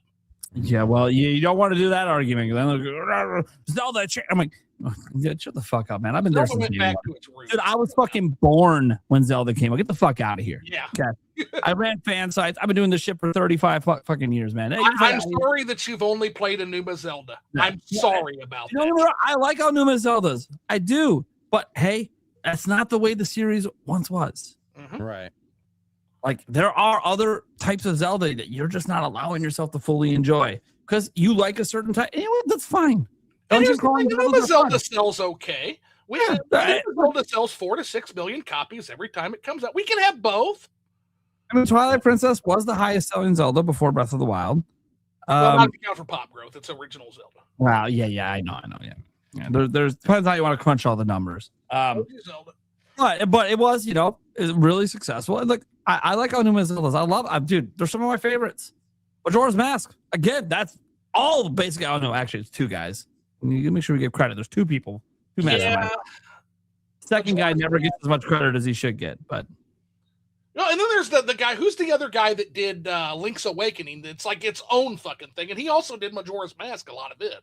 So there's Enuma Zelda. There's Miyamoto Zelda. The guy who did Link's Awakening, did he go on to run Mario? Yeah, there's that weird guy Zelda that I fucking love. I keep forgetting names. It's gonna make me mad when I look it up. I'm like, oh yeah, I knew all this shit because I used to fucking talk about all this stuff. I don't talk about it that much anymore. Okay, let's get on to our next super chat here. Demonic Brawler with the big one there. Says the biggest issue isn't even not having physical option. It's that Sony is known for not renewing licenses and taking away access to the player's digital products. Also, several gamers have often had their accounts hacked. There's been there's a lot of truth to this. We all follow the reports of there. We see that people get their account hacked and they can't even get it back, even though they've provided all the evidence. A lot of the digital goods, guys, that people talk about removing have to do with like music and movies, because Sony loses the rights and then they have to remove it. I think that I'm going to be completely honest, because some of that isn't like Sony's fault, because they just have to do it legally. I think for that part, and this is the part, guys, the all digital future, we all know it's coming. For many people, it's already here. One thing you should be focusing on, if you're not really trying to advocate to save physical, because I get it, it's a losing fight. It is going to go away entirely one day. We all are aware of it. We're just trying to delay it for as long as possible. Let's not demoralize. Yeah, we're trying to delay for as long as Nintendo keeps it going. We at least are pushing it back another gen. We push it back another gen, at least for one system. But what I will say is, you should also start fighting more for your digital rights. Yes, so you should get the laws changed. So if you've already purchased a license to watch a movie or show, even if the place you bought it from loses the rights, you don't lose your right to that, and you get to keep that in your library. That just needs to be a law change. The laws right now dictate Sony has to remove it. The law has to change. Yes, Sony can stop selling it and stop listing it on their store. Absolutely. We're not saying that they have rights to other people's movies. They can yank the rights. But if someone completed a legal purchase of a license for that movie, they should get to keep that regardless of the fact it got yanked from the store. Yeah. But that requires the laws to change. A lot of the stuff we get mad at Sony about, I got to be very clear about this, they don't have a choice. They have to remove it. Yeah, you're right. We need laws to change, and this is just one example. You can apply this to games as well. Games get delisted, but hey, you bought a license key, you should get to keep that license key. Right. Again, the digital right laws need to change, and I think people are so focused on the wrong way that they're like, yeah, but let's work on the digital rights. There's been an issue with this for a while that's only going to be exacerbated once there's no physical. So we got to work towards that, which means you got to start paying attention to a lot of stuff going on out there, because there are people trying to fight for it, but it's just not getting enough attention to actually make it happen. Yeah. And if anybody has ever played Rock Band or plays Rock Band still, it's one of my favorite games of all time. It's happening right now with Rock Band. Rock Band is having to delist it. So they literally took Rock Band 4. They're done with it. They're taking it off store shelves because they're not going to sell any more of that, because of the rights to the music are starting to expire.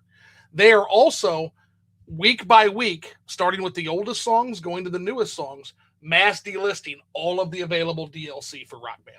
Oh, wow. So I had to literally rush, because one of my mom, she wanted Rock Band for her birthday, when we bring it out. And I just so happened to see that news. I've literally had to download all the songs I wanted just to secure it. That way we could have our karaoke and shit. So ridiculous. It's happening all over the place. Yeah. And again, guys, all it takes is the laws to change. So if we've completed a purchase, they can't take it from us just because their store can't carry it anymore. Right. It's a very simple law change, but no one's really ever pushed for it. Stop Killing Games is attempting to get some stuff changed, but they're not getting that. That isn't getting changed. And like we did that really, literally, like I get it, dude. It's shitty, and Sony gets negative, but I'm not a console warrior. I'm not going to blame Sony for something that they don't have control of. Yeah. Now, if the law changes and then they still do it, okay, then they're just being shitty and they're probably going to get sued. But right now, they're just following the law. They lose the rights. They have to delete it from your library. And that sucks. So there's a lot of reasons to be negative towards these companies, but I got to defend Sony on that one point, because they literally don't have a choice. And that sucks. It sucks, and even if they had a choice, and it was just left to them for a choice, they probably would choose just to remove it. I mean, this is the company that lied about physical games.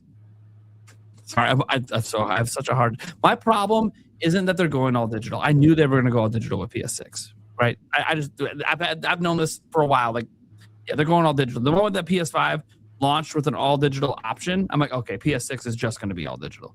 Yeah. I knew that 5 years ago. It's how they deliver the news, the lies they're telling about it, and the way they're basically blaming the consumer And then that report comes out from Jason Schreier about how Sony really feels about fans. And it's like, yeah, okay. Yeah. Dude, Sony, fuck off. But then also, I'm not going to blame you for something that's not your fault. So it's like, I can be mad at them, but also be like, yeah, but okay. Just like with Nintendo, if I get mad at them, not everything's necessarily their fault. Yeah. Proper consumer advocacy requires us to know what you're talking about and have good foresight. Here's the thing, guys. Things are bad enough. You don't have to fucking lie. Yeah. It's bad enough lying. MLB Slugfest? Hell yeah, dude. I wouldn't mind Slugfest coming back. Shit's good. Wink the Man says, do you think Ocarina of Time Remake will be non-linear, allowing us to visit Jabu Jabu or the Dongo's Cavern first? I don't. I think you will be able to get so far, but like Lord Jabu Jabu, for example, because I've asked this on multiple podcasts. But I think one of the smart ways to do Lord Jabu Jabu so that you can't do that is by just throwing him under the water. Like, so there's that area, behind Zora's domain where you find him and you meet him. If I'm not, I haven't played that area in so long. It's been years, man. But I feel like he's there already. And he's sitting there, but you can't go inside him, until you get the fish. So I think to kind of alleviate that whole section, I think it's going to be one of those, this is the loading screen of him coming out of the water and you go inside his mouth type of deal, and it runs that way. I just really see it being really hard to try and have a whole dungeon inside of a whale unless the whale is like ginormous, because that dungeon to Jabu Jabu's body is not is as far away from 1-to-1 as possible. So the only thing that I have to have from Ocarina of Time Remake on this is that fucking fat ass King Zora guy. King Zora, yeah. To spend 30 seconds fucking shipping this fat ass. You better not change that. Classic. They better leave that shit fucking in. He had his little stutter step and yes. Yeah. It has shit to is classic. I want to see a modern gamer's frustration at it who's never experienced it. Also, you better do some fuckery with Gabora. I want to see new players who have never played it. I want to see them get so fucking pissed they keep repeating it. Yeah. Did you understand everything I said? Yes. Or no? No, I don't want you to repeat it. Okay, I'm gonna repeat it again. They put the answer the opposite way of the rest of the game. It's the opposite way. You keep spamming through it, and you just repeat. It's like, whoever came up with that, by the way, at Nintendo, you are a troll, and I fucking love it. All you had to do is reverse the answers, and you fucked with everyone. Like, why does it keep saying the same thing over and over again? Oh, okay. I pressed it. Dang it, I pressed it again. Did you get all that? No is the default answer. No.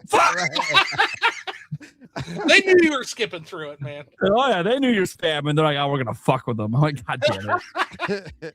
I can't wait to see a modern gamer who's never played it run into it and just be like, what the fuck? I'm like, this is so dumb.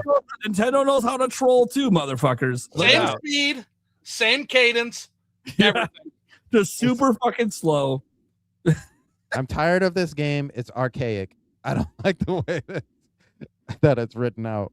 Well, I guess, you know what? Now that we talk, real quick, Prime, now that you say that, it possibly won't even be a thing if we're expecting voice acting. So. Well, it still could be a thing. It's just voice acted, which makes it even more annoying. Oh, guess I'm going to say it again. Yeah, I was gonna repeat that voice line on repeat over and over. It just makes it worse. So I think, it totally works in voice acting.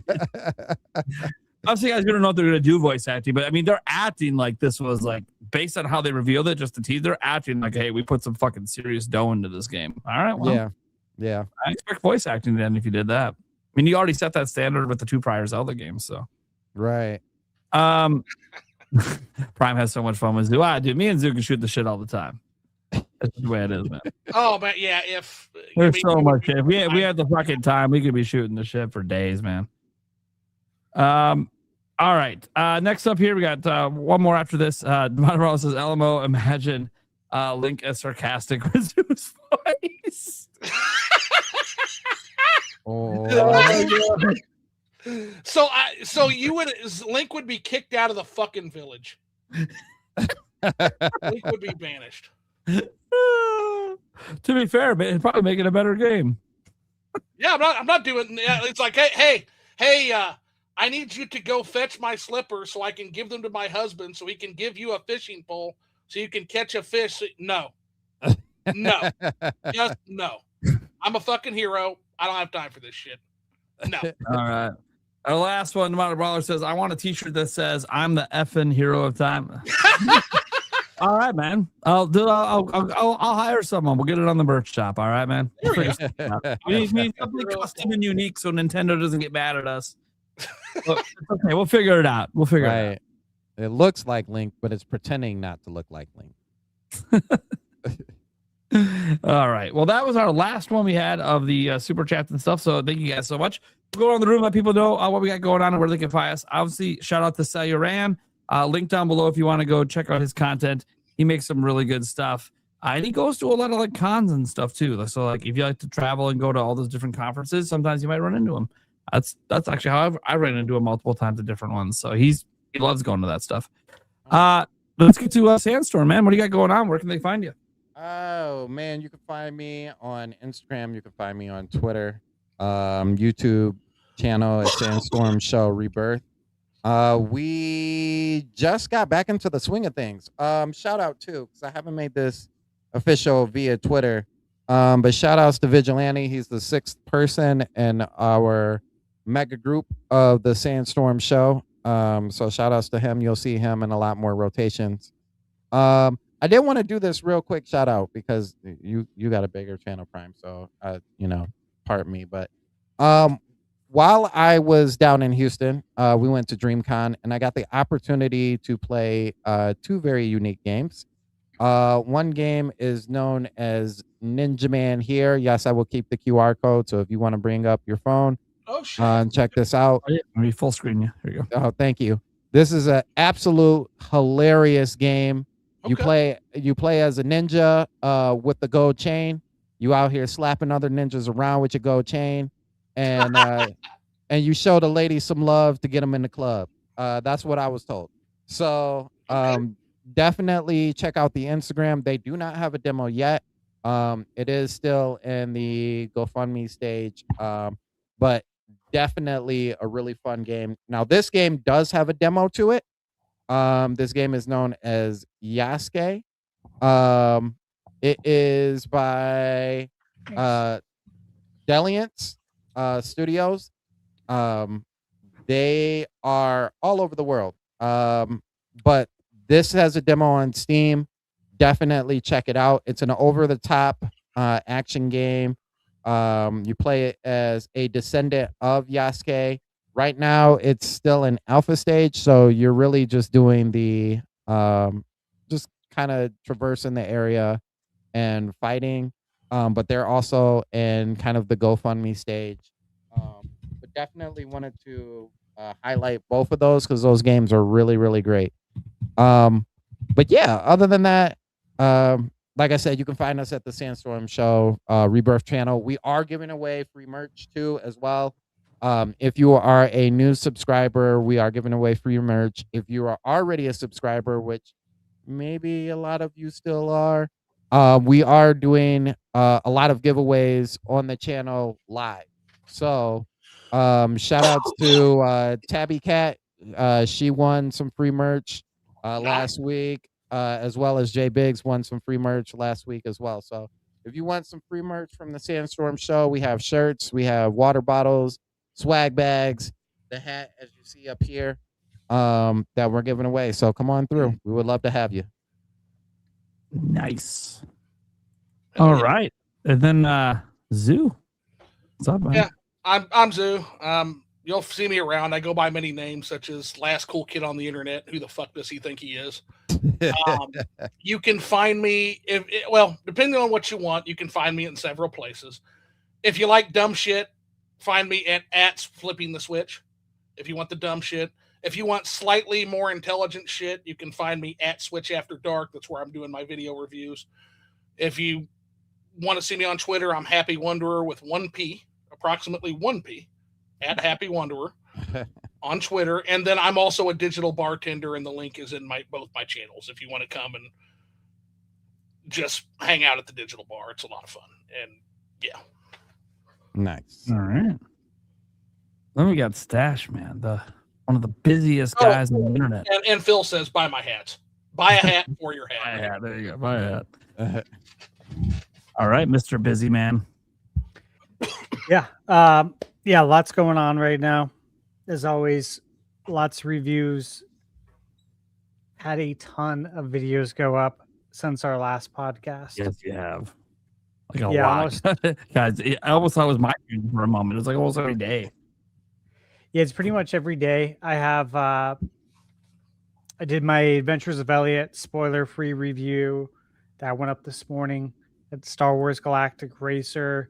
Yesterday, Monday, Crazy Taxi, the new Aliens Fire Team game, Rhythm, Having Groove review, Turok, tons of stuff. I got 4 more videos coming out. They're already scheduled from Summer Game Fest. Thursday through Sunday.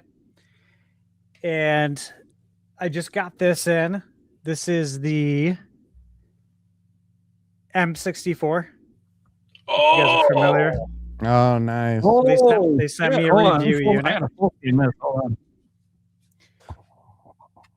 There it is. Nice, dude. Oh, that's cool as shit, man. Yeah, that's sweet. Yeah. And then, guys, the controller. So they sent me that Pro controller, the controller that's $89.99.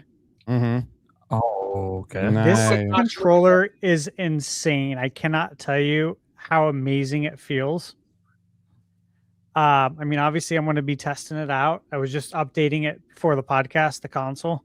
Mm-hmm. So got that coming up, and look, I'm gonna spare the long spiel because there's a lot of games I'm working on it.